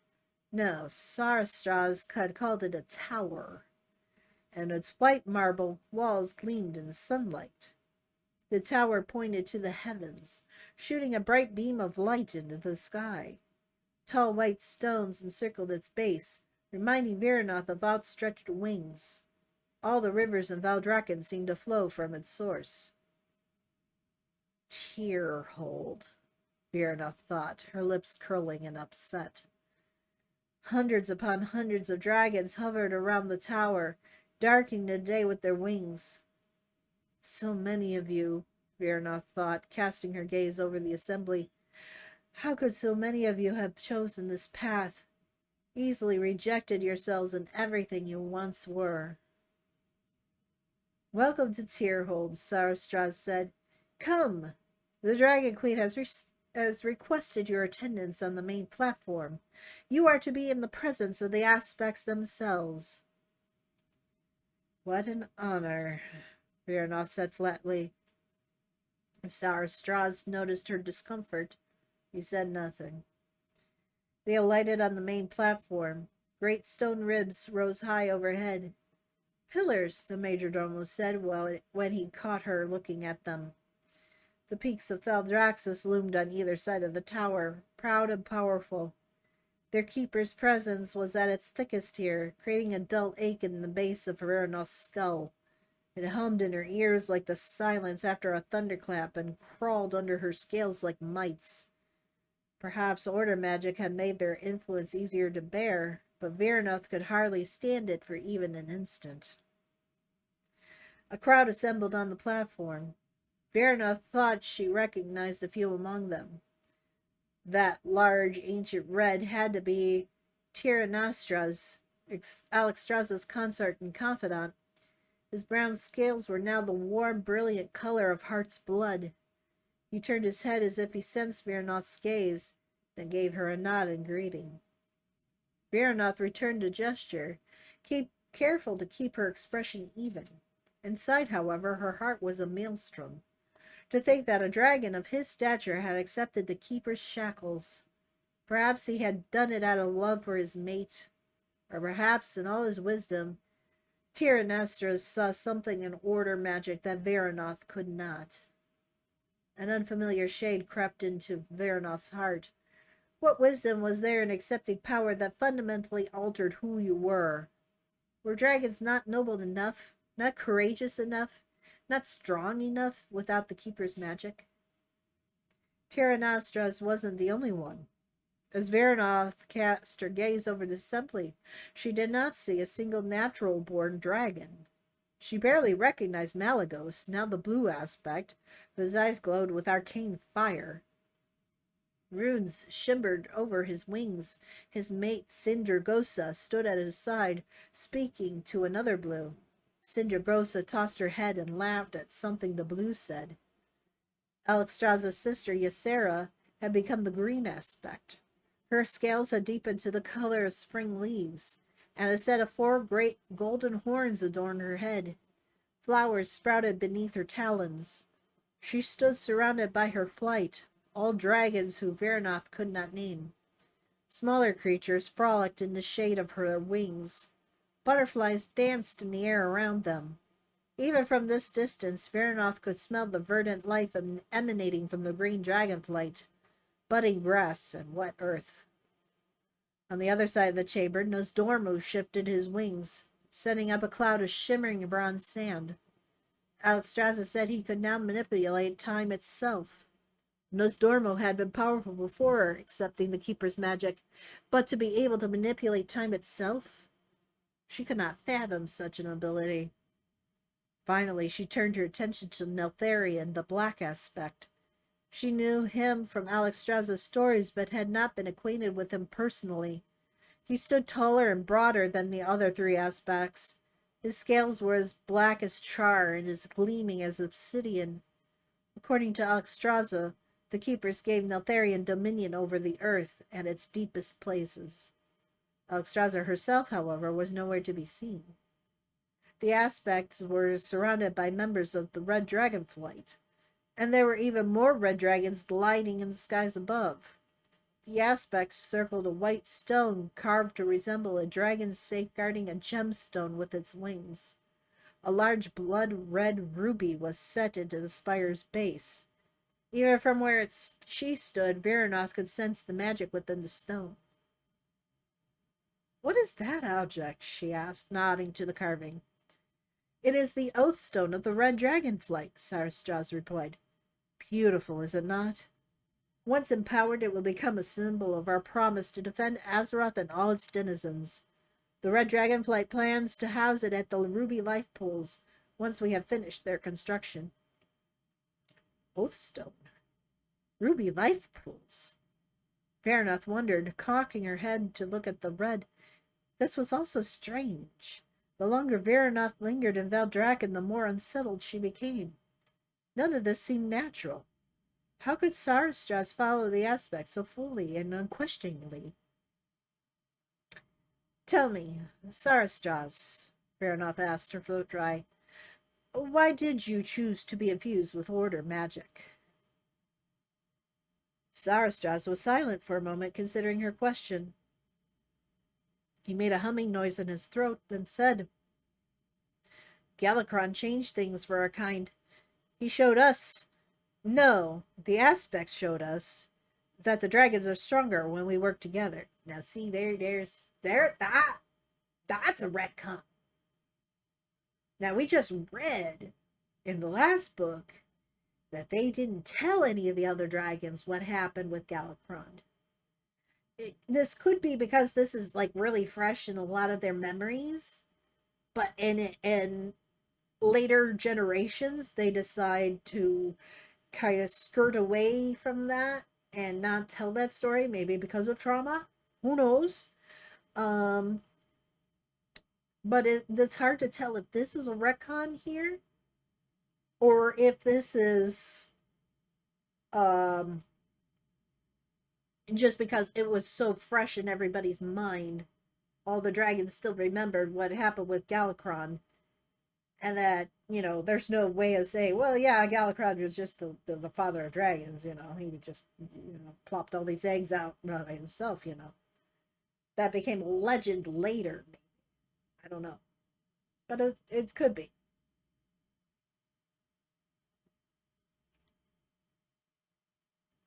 "Could you not have supported Alexstrasza as you were," she asked, "in your true state?" "I suppose," he smiled and spread his wings, gesturing to the dragons who filled the space around them. "But I wanted to be part of the Red Dragon Flight. I wanted to be something greater than myself, to witness the heights the aspects would help us reach. There is no higher calling in this world." Veranoth's stomach churned, but she made no reply. Before she could ask anything further, a roar reverberated through the crowd. Movement drew her gaze to the tower's base.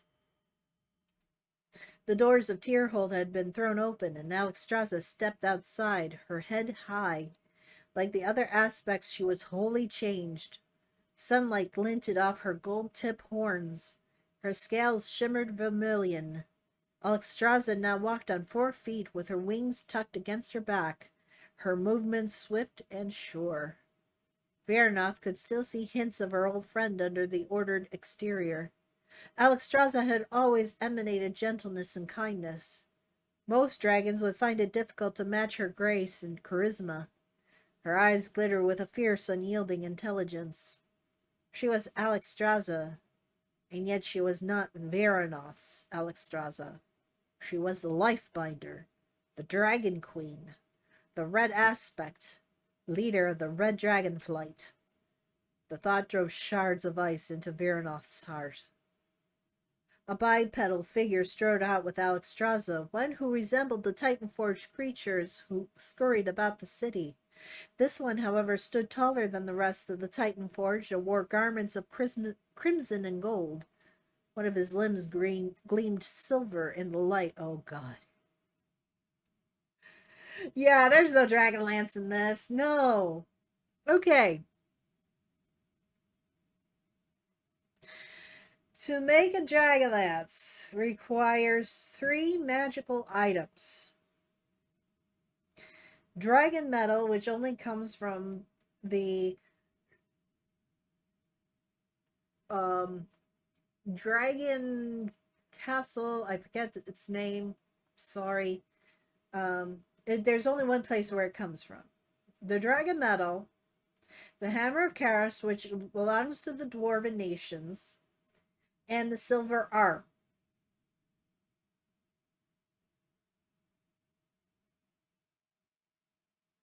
Which eventually a smithy loses his arm, and somehow or another, that's not even explained in the books, he magically gets this silver arm so that he can smith the first dragonlance that have ever been made in like 500 years. But so, so Tyr got the silver arm.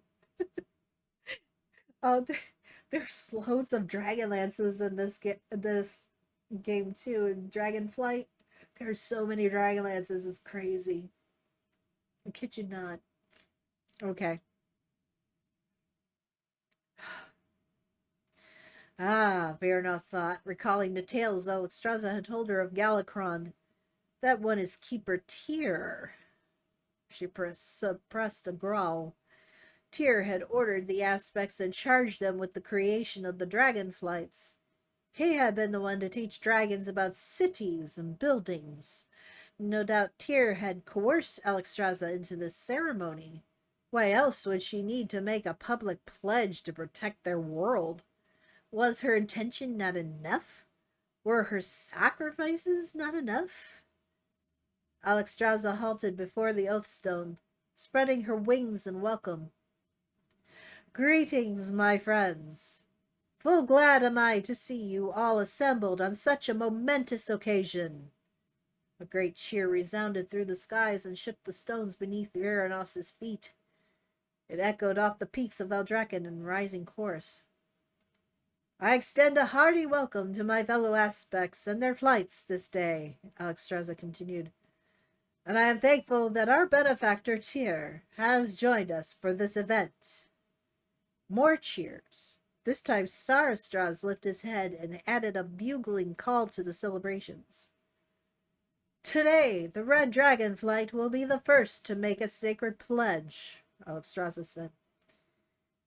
As we empower the Oathstone of our flight, we swear to protect and defend this world from harm, not just to Azeroth itself, but also to the Keepers. Alexstrasza nodded to Tyr.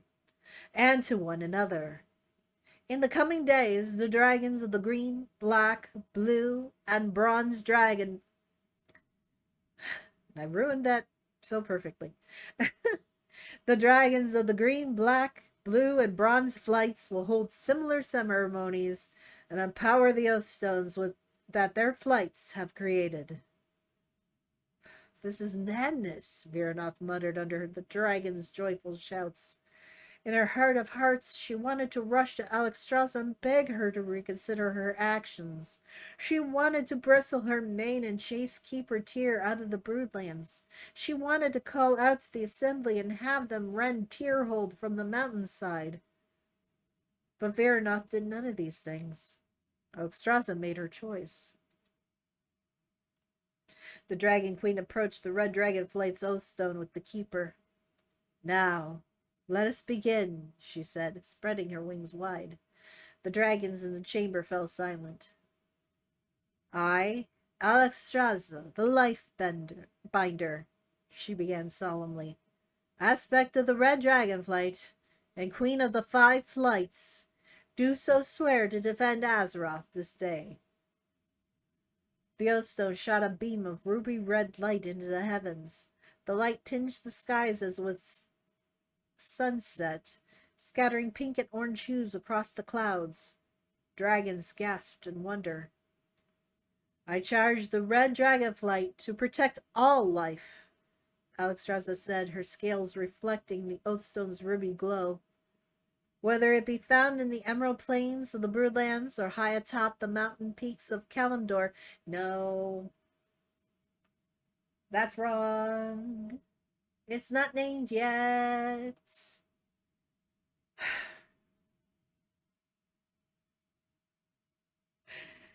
Ignore that. She should not know that this is called Kalimdor yet. It wasn't named by the Titans. It was named by Elune.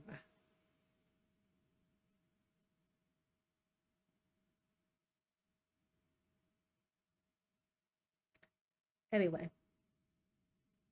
whether it be found in the emerald plains of the Birdlands, or high atop the mountain peaks of Kalimdor, or deep within the oceans, or in desert climes, we vow to maintain harmony and peace in this world. The ruby light emanated out from the Oathstone, spreading among the assembly. Cries of glee and delight stole through the crowd as the Oathstone's magic touched the red dragons. When it drew close to Veranoth, she backed away in fear. Beside her, Sarastraz sucked in a breath. Light danced across the scales, which flamed as red as a sun-kissed horizon.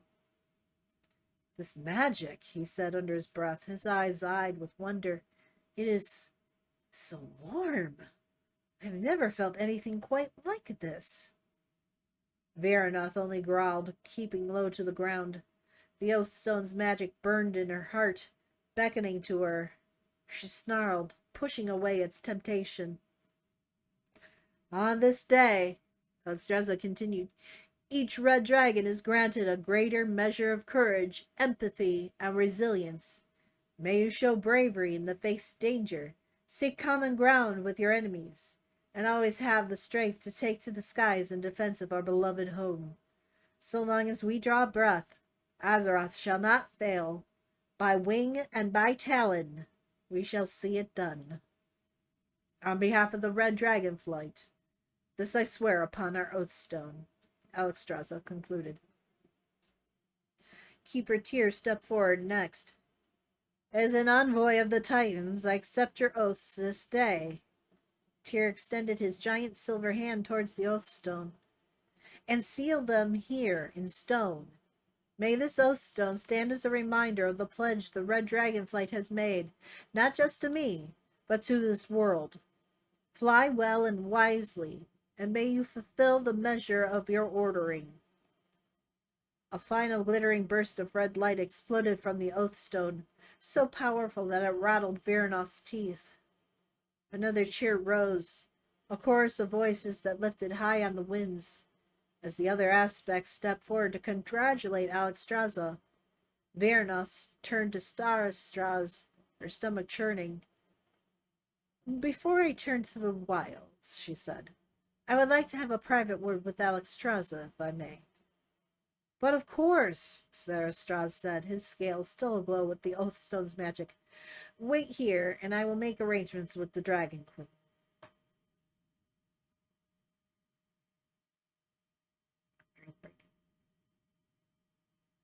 A short time later, Sarastraz led Veranoth to a bright cavern within the seat of the aspects, though cavern wasn't quite the word for the place.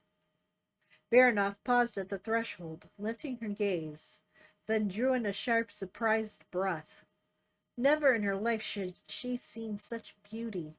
The chamber was lit with a soft aquamarine light, as if filtered through warm southern seas.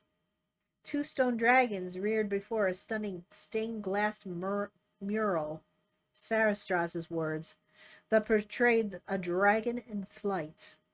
The glass glimmered in red, green, blue, bronze, and black, each color representing one of the 5 dragonflights. I must return to my duties, but Queen Alexstrasza will meet you here in the antechamber, Sarastraz said, almost by way of apology. Keeper Tyr requested an impromptu audience with the aspects after the ceremony, and they have only just arrived. I do not expect them to be long. Very well, Veranoth replied, though she was and she was anxious to quit the city. Sarastras dipped his head. If there is anything else you need, the Draconid will assist you. With another bow of his head, the major domo turned and exited the antechamber, leaving her alone. The two red Draconids stood watch outside, giving Veranoth her privacy. The antechamber's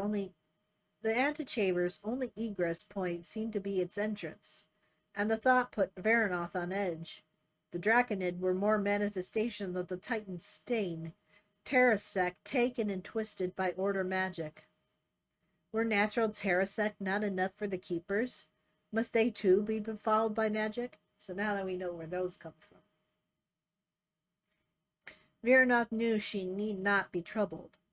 Alexstrasza's heart remained noble and true, and the Dragon Queen would not force order magic upon anyone. Still, she could not ignore the doubt creeping into her mind. It mingled with a yearning, too, which left Veranoth adrift on uncertain winds. While Veranoth rejected the idea of submitting to the Keeper's order magic, she liked the idea of dragonkind living together in harmony. Like Alexstrasza, Veranoth believed dragonkind could achieve greater things when they worked together, that perhaps they needed one another.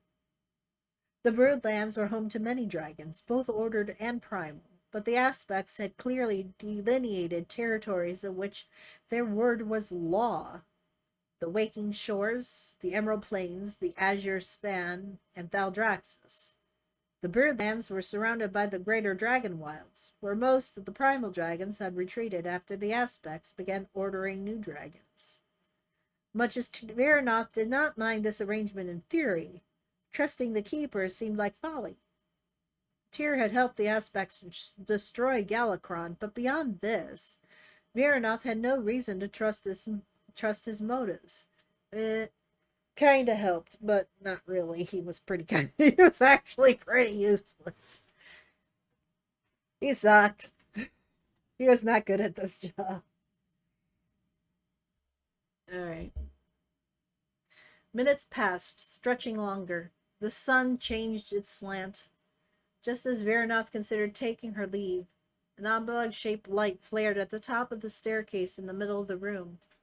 Veranoth had seen the blue dragonfly creating similar magical rifts before. She believed they called them portals. Keeper Tyr emerged from the light, followed closely by Alexstrasza. Paying Veranoth no heed, Tyr said, "Think carefully upon my words, Alexstrasza. I only wish to see your dragonflights thrive." Alexstrasza lifted her chin and narrowed her eyes. A subconscious gesture that had forever signaled her polite disagreement. To see her do it now in her ordered form was unsettling. "I will consider your counsel," Alexstrasza said. The keeper nodded. "See that you do." Alexstrasza's eyes narrowed further as the keeper turned away. Veranoth cocked her head, thinking. So the Dragon Queen appears to retain her free will, but the keepers still seek to exert control over her. What is it that Tyr wants Alexstrasza to do? "For now I shall take my leave of Valdrakken," Tyr said, starting down the steps. "I will return when Neltharion and the Black Dragonflight are ready to empower their Oathstone." "Very well," Alexstrasza said. Keeper Tyr swept past Veranoth, barely sparing her a glance. As soon as he was gone, Alexstrasza shared her solemnity. Alexstrasza shed her. I am not well. I didn't say that right. But take two. As soon as he was gone, Alexstrasza shed her solemnity. "Veranoth!" she cried, bounding down the stairs. She pressed her cheek to Veranoth's. "Words cannot express how glad I am to see you, my friend. Thank you for coming." The joy in her voice melted the ice in Veranoth's heart. "And I you," Veranoth said. Alexstrasza still smelled like herself, at least, though there was a new underlying tone that Veranoth couldn't quite identify. To her palate it seemed to be the scent of smoke and stardust, something not of their world. "Tell me, was your journey a good one?" Alexstrasza asked. "Have you eaten?" The winds were calm. The broodlands had blossomed under your care. Alexstrasza beamed, her golden eyes glowing. I would love to show you more. The gardens of Eldraken, perhaps. Perhaps new construction on Neltharion's obsidian citadel. There are so many wonders to share. Give me but a moment to inform the other aspects, and then we can take flight. Before Vernoth could muster an answer, Alexstrasza turned to the portal and started back up the stairs. That will not be necessary, Vernoth said, trying to take the cold bite out of her tone. Alexstrasza pivoted back to face her friend. Whatever do you mean? I was hoping we might at least spend the afternoon together. You know I treasure our friendship, Alexstrasza, but this... Vernoth trailed off, shaking her head. If you have something to say to me, please continue. Alexstrasza used a hint of that same diplomatic, queenly tone she had used with the keeper. You have always been my most honest and straightforward of friends, Vernoth. You know you can be true with me. Vernoth prided herself in her sincerity and forthrightness, but somehow this issue felt more fraught than most. To criticize Order magic was to criticize Alexstrasza herself. Vernoth needed to choose her next words carefully. She no more wanted to hurt her friend than she wanted to bend to the keeper's will. You are following unknown winds, my friend, and I worry for you, Vernoth said. You are the most honorable of our kind, Alexstrasza. I loved you as you were, and it pains me to see you bow, to change yourself for another.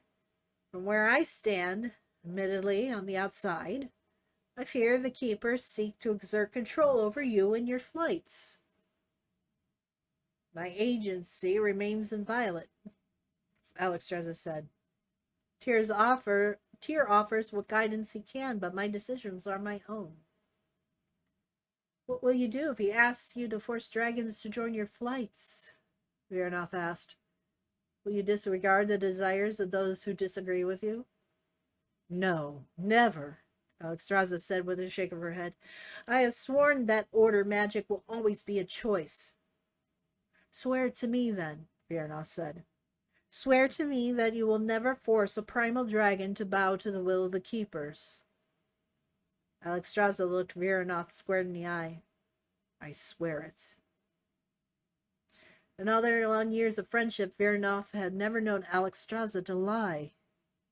Deceit wasn't in her nature, and yet the Alexstrasza standing before Vernoth today was not the same dragon who Vernoth had known through the long ages. The keeper's magic altered Alexstrasza's physical form. Had it changed her integrity, too?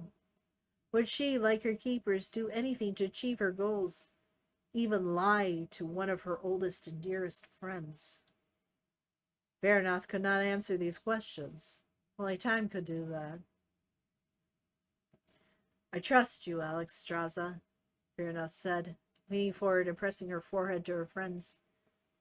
But I do not trust your keepers. Alexstrasza's heartstrings pulled taut, making it difficult to breathe.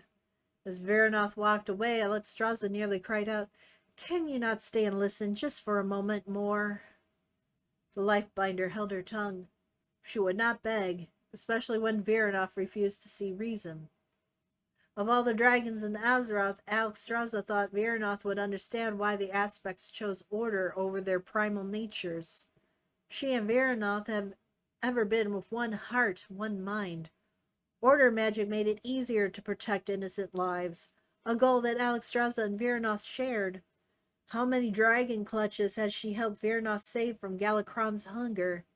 Had she not fought with wing and talon to defend in defense of Vernoth's own brood, in defense of Vernoth herself?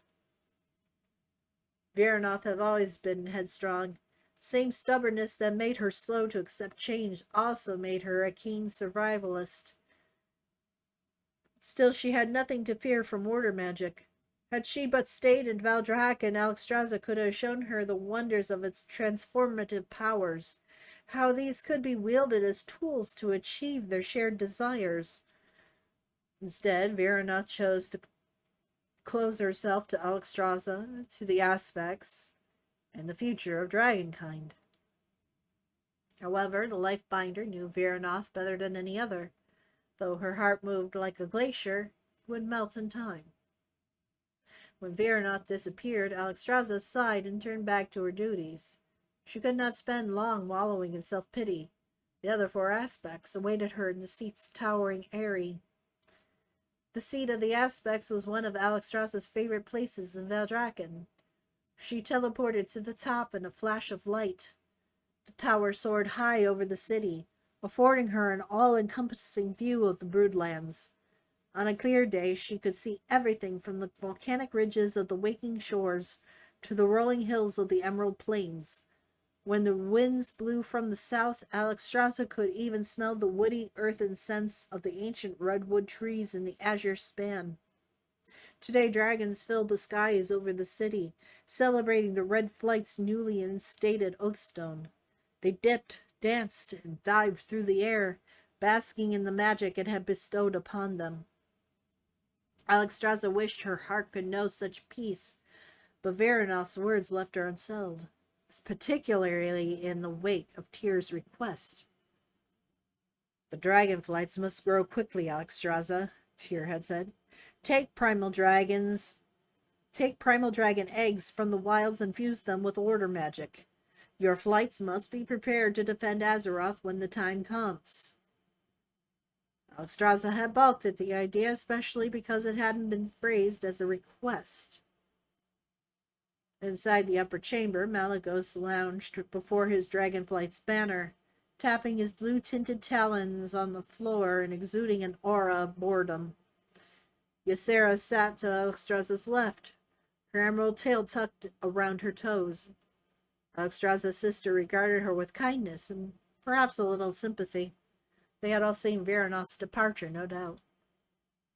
Neltharion stood to Alexstrasza's right, his face unreadable, his eyes closed, thinking as always. Nosdormu turned his head as Alexstrasza strode back into the seat. Bronze sands danced around his wings, ever moving. Each aspect stood before a banner representing their flight, and all were flanked by their various major domos and guards. So, Neltharion said as Alexstrasza took her place before the red banner, I take it Veranoth did not appreciate today's ceremony. She did not, Alexstrasza said, but we have more pressing concerns at present. I would like to discuss Tyr's latest admonition with this council. Majordomos, guards, leave us. I wish to speak to my fellow aspects alone.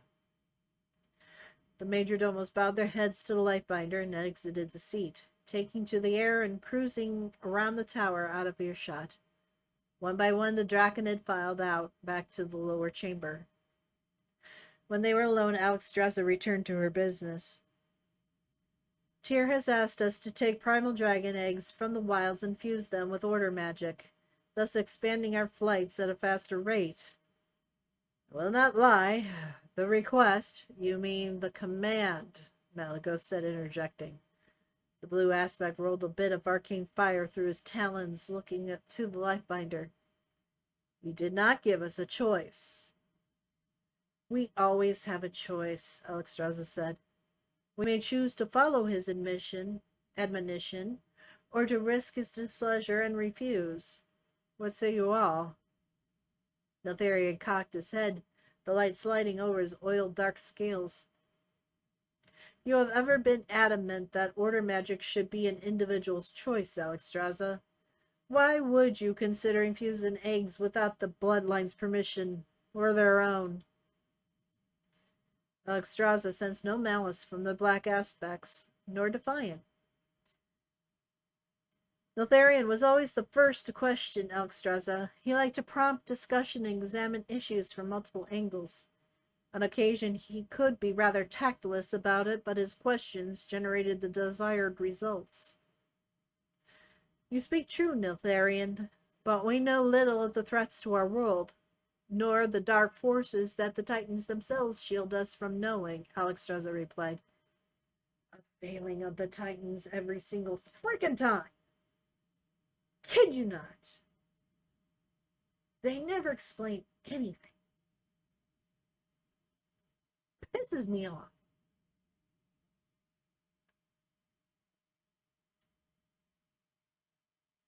We have been entrusted with safeguarding the lives of all dragon kind, of all Azeroth. If infusing more eggs will improve our chances against future threats, perhaps we should consider it. You do not seem convinced, my queen. Malagos swirled his talons in the air, and the arcane flames twirled from his talons like ribbons. Though I agree with Tyr, if we want the dragonflights to survive, it may be in our best interest to bolster our numbers. The flights are thriving, aren't they not? Alexstrasza said. Yes, for now. The blue aspect looked up, dousing the fire with the snap of his talons.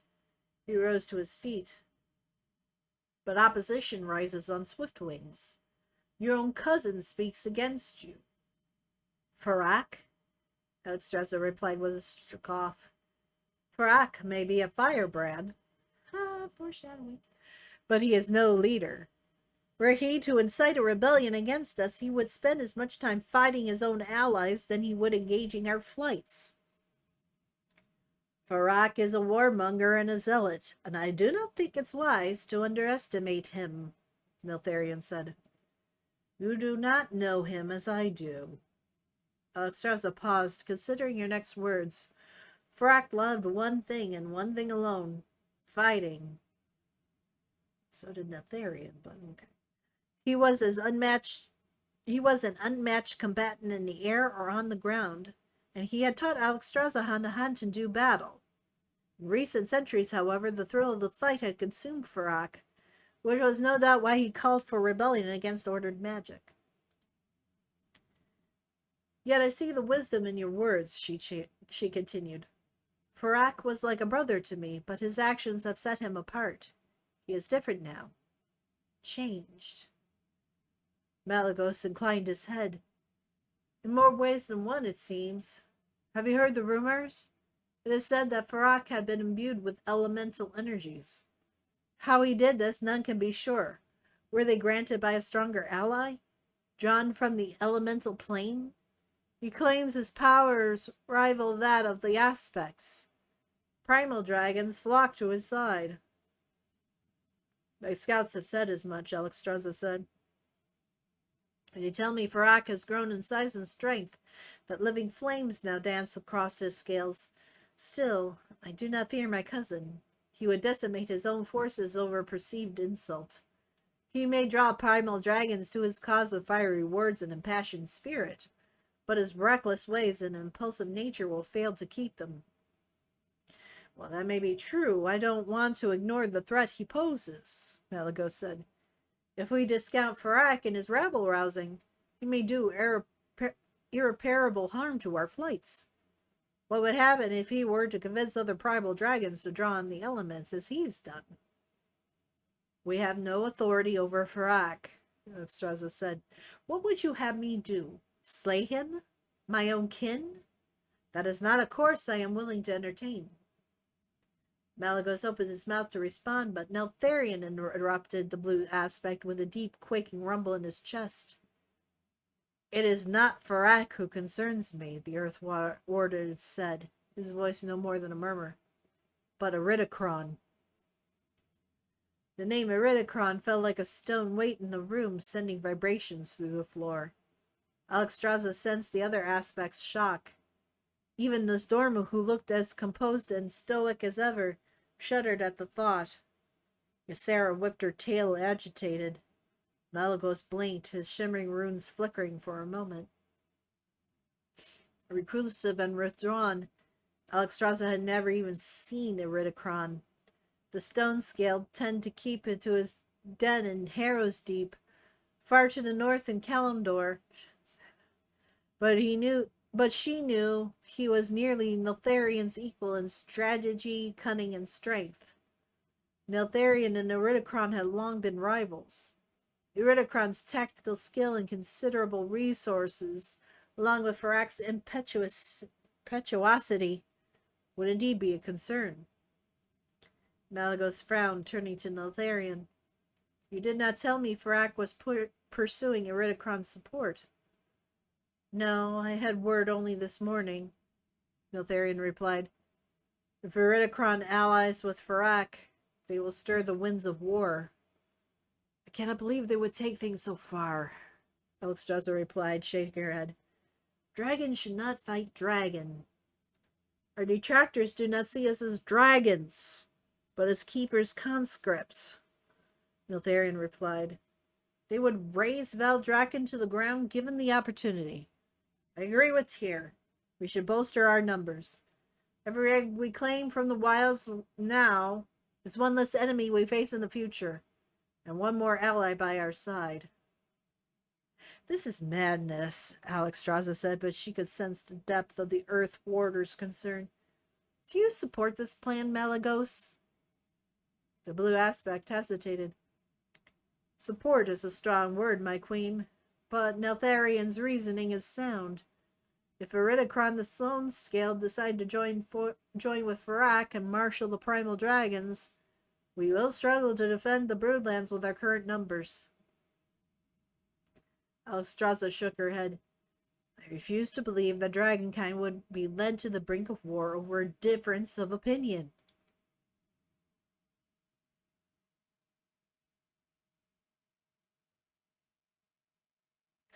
I suggest you have that one marinate for a moment. Take your time. Is it a difference of opinion, Neltharion asked, or a fight for our respective ways of life? For our bloodlines? Not everyone has chosen to join in this endeavor, and more than a few have sworn to stand against us. Their ranks will swell, just as ours will continue to do. Alexstrasza released a soul-deep sigh. She trusted Neltharion's decision to the cause more than that of any other, save perhaps Ysera.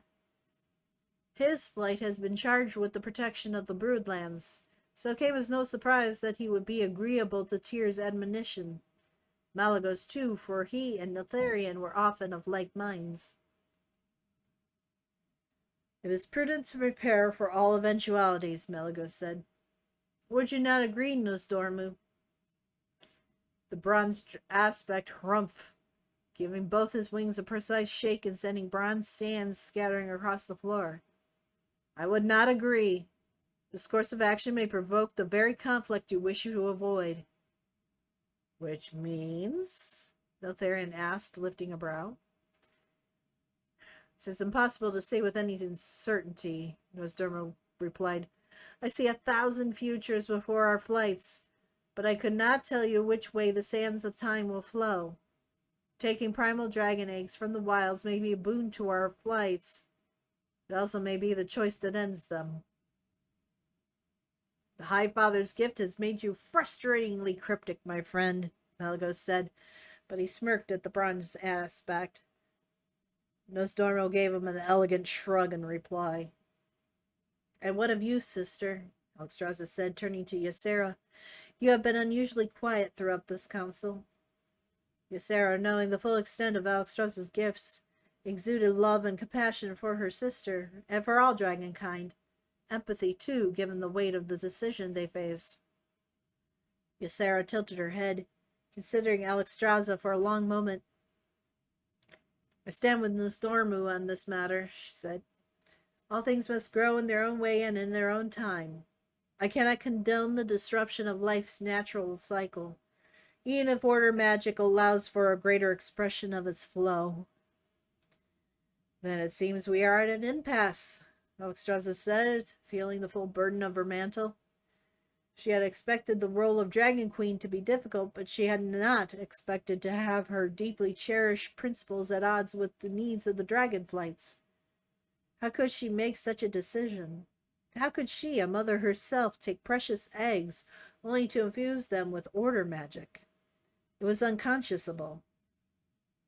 Even if the eggs were abandoned without protection in the wilds, for that was the condition which she had agreed with Tyr. And yet Neltharion and Malagos were right. Tyr had given them no choice. What would happen if the aspects defied the will of the keepers? Would they be deprived of the blessings that have transformed their lives, forced to return to the unenlightened existences they had lived before? Or would their lights be snuffed out entirely, gnats before the might of gods? Alexstrasza looked out at the dragons who filled the skies above Valdrakken. Their joy was so perfect, so pure. The heart of each burned like a star, so it seemed to her, as though galaxies circled around the seat in hues of green, red, green, bronze, black, and blue.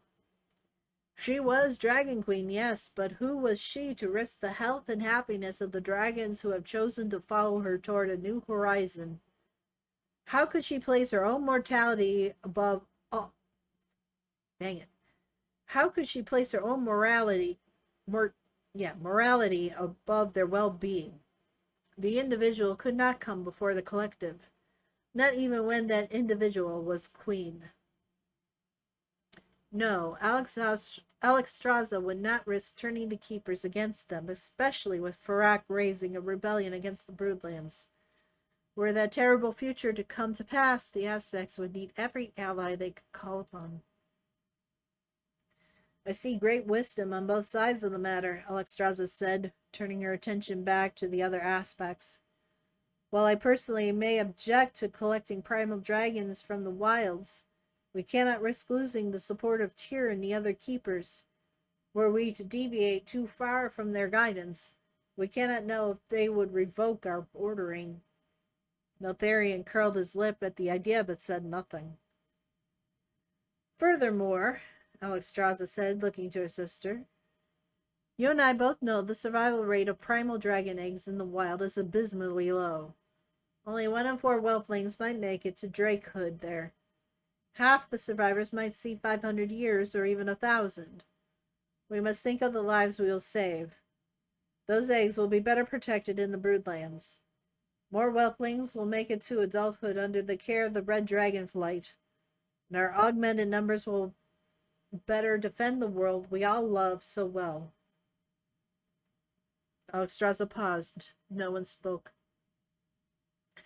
Therefore, Alexstrasza said, still unsure if the words she spoke were the right ones, and pushing the promise she had made to Veranoth to the back of her mind, I sanctioned the Titan Forge to collect primal dragons they find unguarded in the wilds.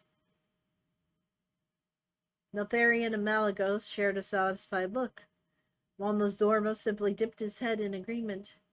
Ysera leaned closer to her sister, bumping Alexstrasza's shoulder with her snout. But no matter how hard Alexstrasza tried to justify the decision to herself, a shadow moved over her heart. Alexstrasza spent the rest of her day meeting with various members of her flight, inspecting progress at the ruby life pools, and instructing a larger force of red draconid to care for the incoming eggs. Wherever she went, Neltharion's words haunted her. Our detractors do not see us as dragons, but as the keeper's conscripts. They would raze Valdrakken to the ground, given the opportunity. Veranoth's words rose in an answering cry. Swear to me that you will never force a primal dragon to bow to the will of the keepers. Alexstrasza had sworn. How she regretted those words now. If Veranoth refused to understand something as simple as order magic, she would never empathize with the nuances of Alexstrasza's position. Not because Veranoth did not have the capacity to understand, but because her solution would be to forsake order magic and return dragonkind to its more primal state. If only the answer could be so simple as Veranoth thought it could be. As the sun sank toward the horizon, Alexstrasza took her leave from Valdrakken. She dived from the height of the seat of the aspects, reveling in the thrill of a free fall. As the ground rushed toward her, she opened her wings and beat them once, rocketing forward. Alexstrasza loved the city. From its gleaming white towers to its glistening aqueducts, Valdrakken was fast becoming the Broodland's bustling core. Watching its spires rise brought her so much joy. The place was a marvel, a wonder, and unlike anything else on the face of Azeroth. It brought the 5 flights together in ways Alexstrasza had never imagined possible. Bronze and blues hunted together with bronze sand and arcane magic. Reds and greens encouraged abundant flowering gardens to grow in the city's quiet, shaded spaces. And in the Black Dragonflight's enclave, a new oathstone was being prepared with the help of members of all 5 flights. Everywhere she looked, Alexstrasza saw unity, prosperity, compassion. If the 5 Dragonflights could find a way to work together in harmony, they could find a path to peace with Farak and his followers too. Surely there is a way to avoid hostilities, Alexstrasza thought, sailing past the outskirts of Valdrakken. Surely we can find that path to peace.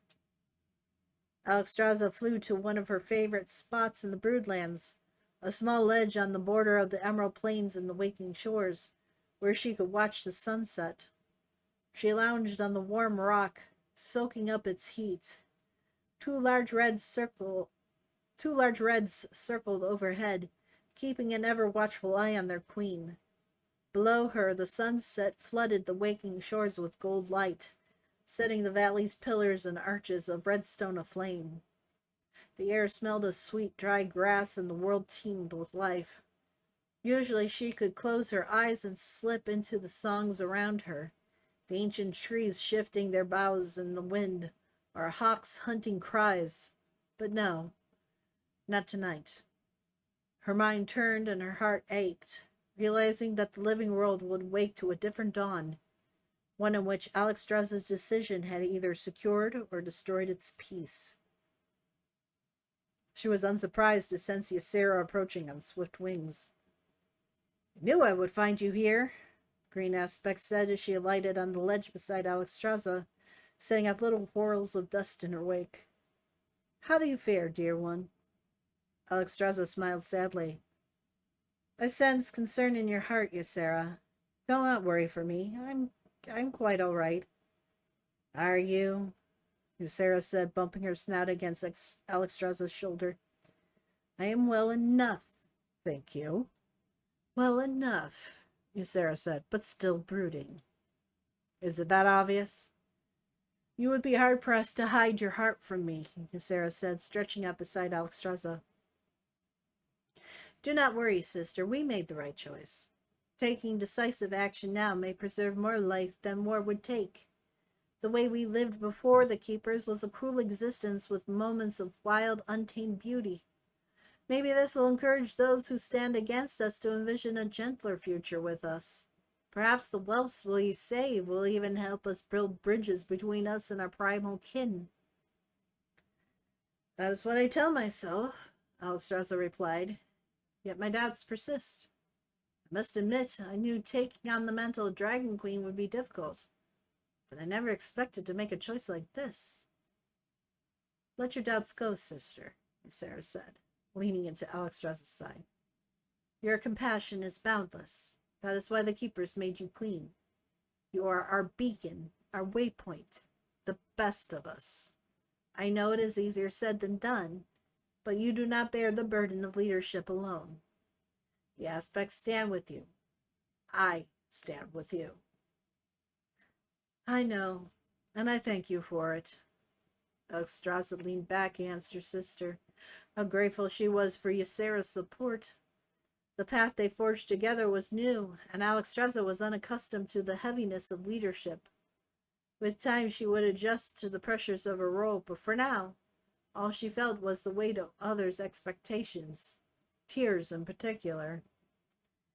Ysera let out a yawn, her fangs glistening in the dying light. The sisters watched the sun dip below the horizon in silence. As dusk settled over the sky, the rocks purpled. Shadows pulled at the base of the canyon. Stars emerged and then hid their faces behind clouds that crept toward the Broodlands. The wind stirred, and Alexstrasza smelled wet earth and the sharp tang of lightning on her tongue. "We should go," Alexstrasza said. The hour grows late, and you already have one foot in the dream." "Yes," Ysera replied, her voice slow and hazy. Yes, I suppose we should. As the moons rose, Neltharion returned to the Obsidian Citadel, or at least he returned to the site that would eventually become the Obsidian Citadel. For now, his flight excavated the mountainside, tapped volcanic vents, and shaped stones for the lower levels. One day it would be a bastion on the Broodland's western flank, providing protection from their foes in the west. Alexstrasza was not unwise, but she underestimated Ericron's deep-seated distrust of the Keepers and everything they touched. While Neltharion had the utmost faith in the Dragon Queen's diplomacy, even she would struggle to soften the stone-scaled heart. If peace failed and Ericron brought war to the Broodlands, Neltharion intended to be ready. The Earth Warder would, however, need to make his preparations with care, avoiding both Eridicron's suspicion and the Dragon Queen's ire. He summoned two of his most trusted Scalecrafters to his side, Umbrenian, principal architect of the Obsidian Citadel, and Calcia, leader of the Scalesmiths. Together they descended into the large natural caverns that lay beneath the citadel and stretched for hundreds of wing lengths under the Broodlands. The temperature rose, and the air smelled sulphurous. Lava poured from cracks in the stone, illuminating the cavern with dim red light. It ran like a red river through the cavern's center, then split in two around a wedge-shaped stone cliff. Misty light emanated from pockets of the cave, emitted by huge aquamarine crystals and phosphorescent fungi. I spelled that wrong. That's okay. Neltharion paused on a ledge overlooking the space. Now that the citadel is underway, Umbrenian, I want your engineers to turn their attentions to the lower caverns. Of course, my aspect, Umbrenian replied. What would you have us do there? I want armories, workshops, and additional forges, Neltharion said, pointing to the west, north, and south. We will need training grounds for the Draconid as well. However, I want you to save Zarelek Cavern for me. Might I ask why we need to expand into the lower caverns already? Calcia inquired, stepping forward to survey the space. Is the citadel not enough to protect the Broodland's western flank, my aspect? The citadel is sufficient for now, yes, Neltharion replied, but we must prepare for an uncertain future with unknowable threats. Survey and map the cavern in advance for our next meeting with the flight leaders. We will decide how to allocate our resources to the construction effort then. Brennian bobbed his head. It shall be done. One final consideration, Neltharion said as he turned. This place will be for our flight alone. Tell no one of it, not even the other aspects. Am I understood? Yes, Umbrenian and Calcia said in unison. Good. Neltharion replied, see to it. As Neltharion went to leave the cavern, a wordless hiss rose in the back of his mind. He paused, looking over his shoulder, but no one followed him. Umbrenian and Calcia stood several wing lengths back, discussing directives and making plans. So then who? Is everything all right, my aspect? Calcia asked, shifting her attention back to him. Neltharion gave her a firm nod. Quite, he said. It was not the first time he had heard the strange, disembodied whispers while underground. Carry on, he said, then hurried from the cavern without another word.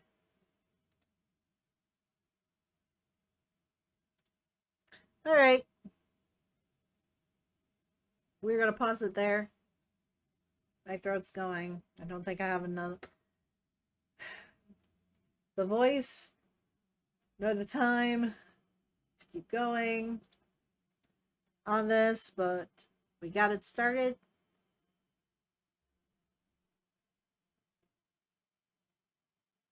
Interesting stuff. I tend to think the author's use of actually saying Kalimdor and the dragons saying this is just for our clarification because it's not named yet.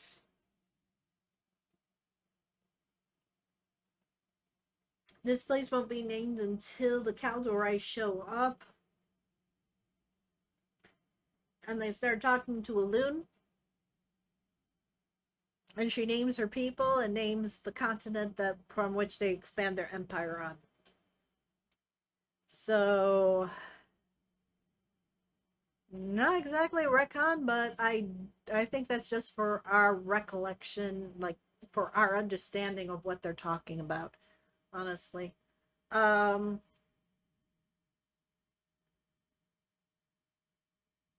the last book that we read was definitely in Malagos's perspective, but there could if the last part where Neltharion is like it seems like he's listening to something in his head or he's withdrawn for a bit and it took a bit to like, you know, snap out of it kind of thing. It was kind of shoehorned in like, oh yeah, right. He was supposed to hear the whispers yet. I believe, honestly, that Neltharion didn't have the whispers in his head until he became the aspect. When he became aspect of the earth, he ended up inheriting not only possibly the whispers of Azeroth herself, but the whispers of the void too. Because that is very intermingled at this point. We, like I said, we don't know what kind of Titan is going to pop out. The only thing we know of is that she is going to be even stronger than Sargeras. Considering how long she's been cooking in there, I wouldn't be surprised. But there's talk that maybe she's not being hatched from it. Maybe she's imprisoned in that, but it's possible. But then also it's also possible that the world is just an egg for her because I mean we never heard that Argus was actually imprisoned in Argus, the planet. I don't know. It would be cool if it was one of those things that maybe the first ones put certain titans into planets to house them if it was actually a prison and they got accidentally released, but because the titans don't seem to know this, they just like, okay, there's just us, and then they find planets and it's like, oh hey, hang on a sec, this one's got one of us in it. Everything is so we don't know what's going on. So and again, the titans are keeping their own counsel on certain things and not telling the aspects. It's like you gotta defend the earth, you gotta defend Azeroth from things. What things? Things. Very bad things. Trademark. Either they know and they're not telling anything, or they don't know and they're just being, very elusive about it. They just know that there's something bad, but they're not going to talk about it. I don't know. But I don't think it's much like the jailer case. I think the jailer's case is mostly what I've said before. He could not handle the responsibilities that he was in. He's been doing it for millennia and it tore at his brain. And he just could not do it anymore. So now he sees shadows, he sees terrors, and he starts getting the attitude of, I've got all these people coming in here. They're all good, they're all bad. But they even the good do something bad and the bad do something good, and I can't sort this out anymore. So why don't we just toss this all into the fryer? You know? It's when you get tired of all the paperwork at work and you just say, can we just dump this into the shredder and forget that we ever had it? That kind of thing. All right. My last night, next weekend, Most of the schedule won't be on, but it's looking like Thursday we're going to have a special stream where I am going to be live from Gen Con in Indianapolis. Um, Doing a quick stream there. Otherwise, I'm going to be gaming and having some fun and seeing my friends and eating lots of food and other stuff and buying lots of stuff. My big wish list is that I'm hoping that there's this one company that has like trading cards and trading card game stuff, and they have it through the ages. I mean, they have like bubblegum cards, for gosh sakes. And I know that they've had the Warcraft Hearthstone cards there before. I'm hoping they'll be there, and I'm hoping they're gonna have some because I'm planning to buy some of those because I just want to have them. I have nobody to play these games with, but I'm gonna play it. Oh, and there's also going to be a run of the tabletop game of Wrath of the Lich King, which I bought myself a ticket to. I have the game. I don't have anyone to play it with, which sucks. So I get to play it. So happy. So I'm gonna have having some fun. We'll do a quick stream live from the con. Um, and then we'll be back to our normal schedule after that. All right, now on to advertising. Folks, chat. If you enjoyed the stream, consider following and hitting that notification button. That way you know when I come on to do my stuff. Thank you, Rain. I intend to have as much fun as I possibly can. Despite me probably having a panic attack on the plane because I hate flying. But I'm kind of calm right now. We'll see what happens. Our normal schedule is Thursday through Sunday at 9 p.m. Eastern Standard, 6 p.m. Pacific. Mostly playing Warcraft, and Saturday and Sundays are reserved for reading the books out loud. So we get more fill-in for these different games that we are playing on here. We'll I usually do. I usually do pretend it's a dragon. Look, I quote unquote survived a 10-hour one-way flight. I can handle a 2-hour flight. I keep repeating this to myself. I did 10 one way. I can do 2 hours. Much shorter. Take a book. Just read. Or since I got a very early flight, hopefully I'll sleep on the freaking plane. That only happened once because I was so exhausted. Only once did I ever fly on a plane and fell asleep. It was a very fitful sleep. I kept waking up like almost every half hour or so, but I drop right back off again. It was a time. All right, our schedule is normally Thursday through Sunday at 9 p.m. Eastern Standard, 6 p.m. Pacific. Usually playing Warcraft. We're going to be switching up the schedule eventually pretty soon, where I'm going to do one day where there is a game that I can actually finish.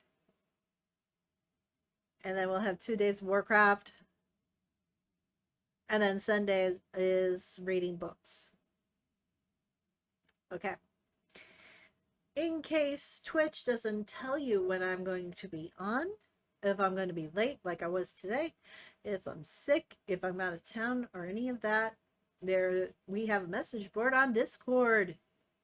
Link below, !point Discord.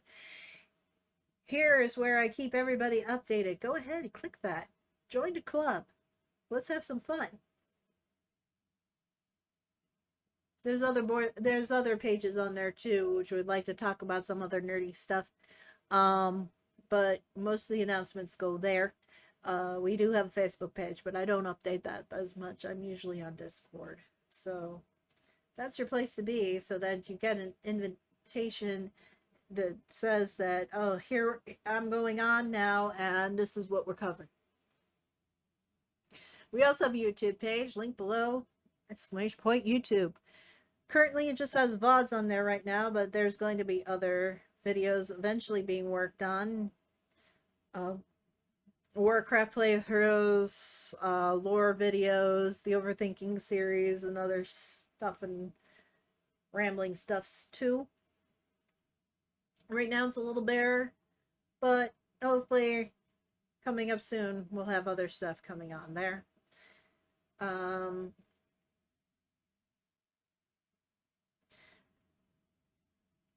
we gotta feed the algorithm. The algorithm hates a void. More eyes on me when I'm live means that I get closer to affiliate. So tell your friends who like Warcraft, and maybe they're new to the game and they don't know all this stuff. Maybe they've been playing for years, but they didn't really focus too much on the storyline. I'm your person for that. And then eventually, when the War Within hits, we'll be playing that online while I record it some other time on a different character. And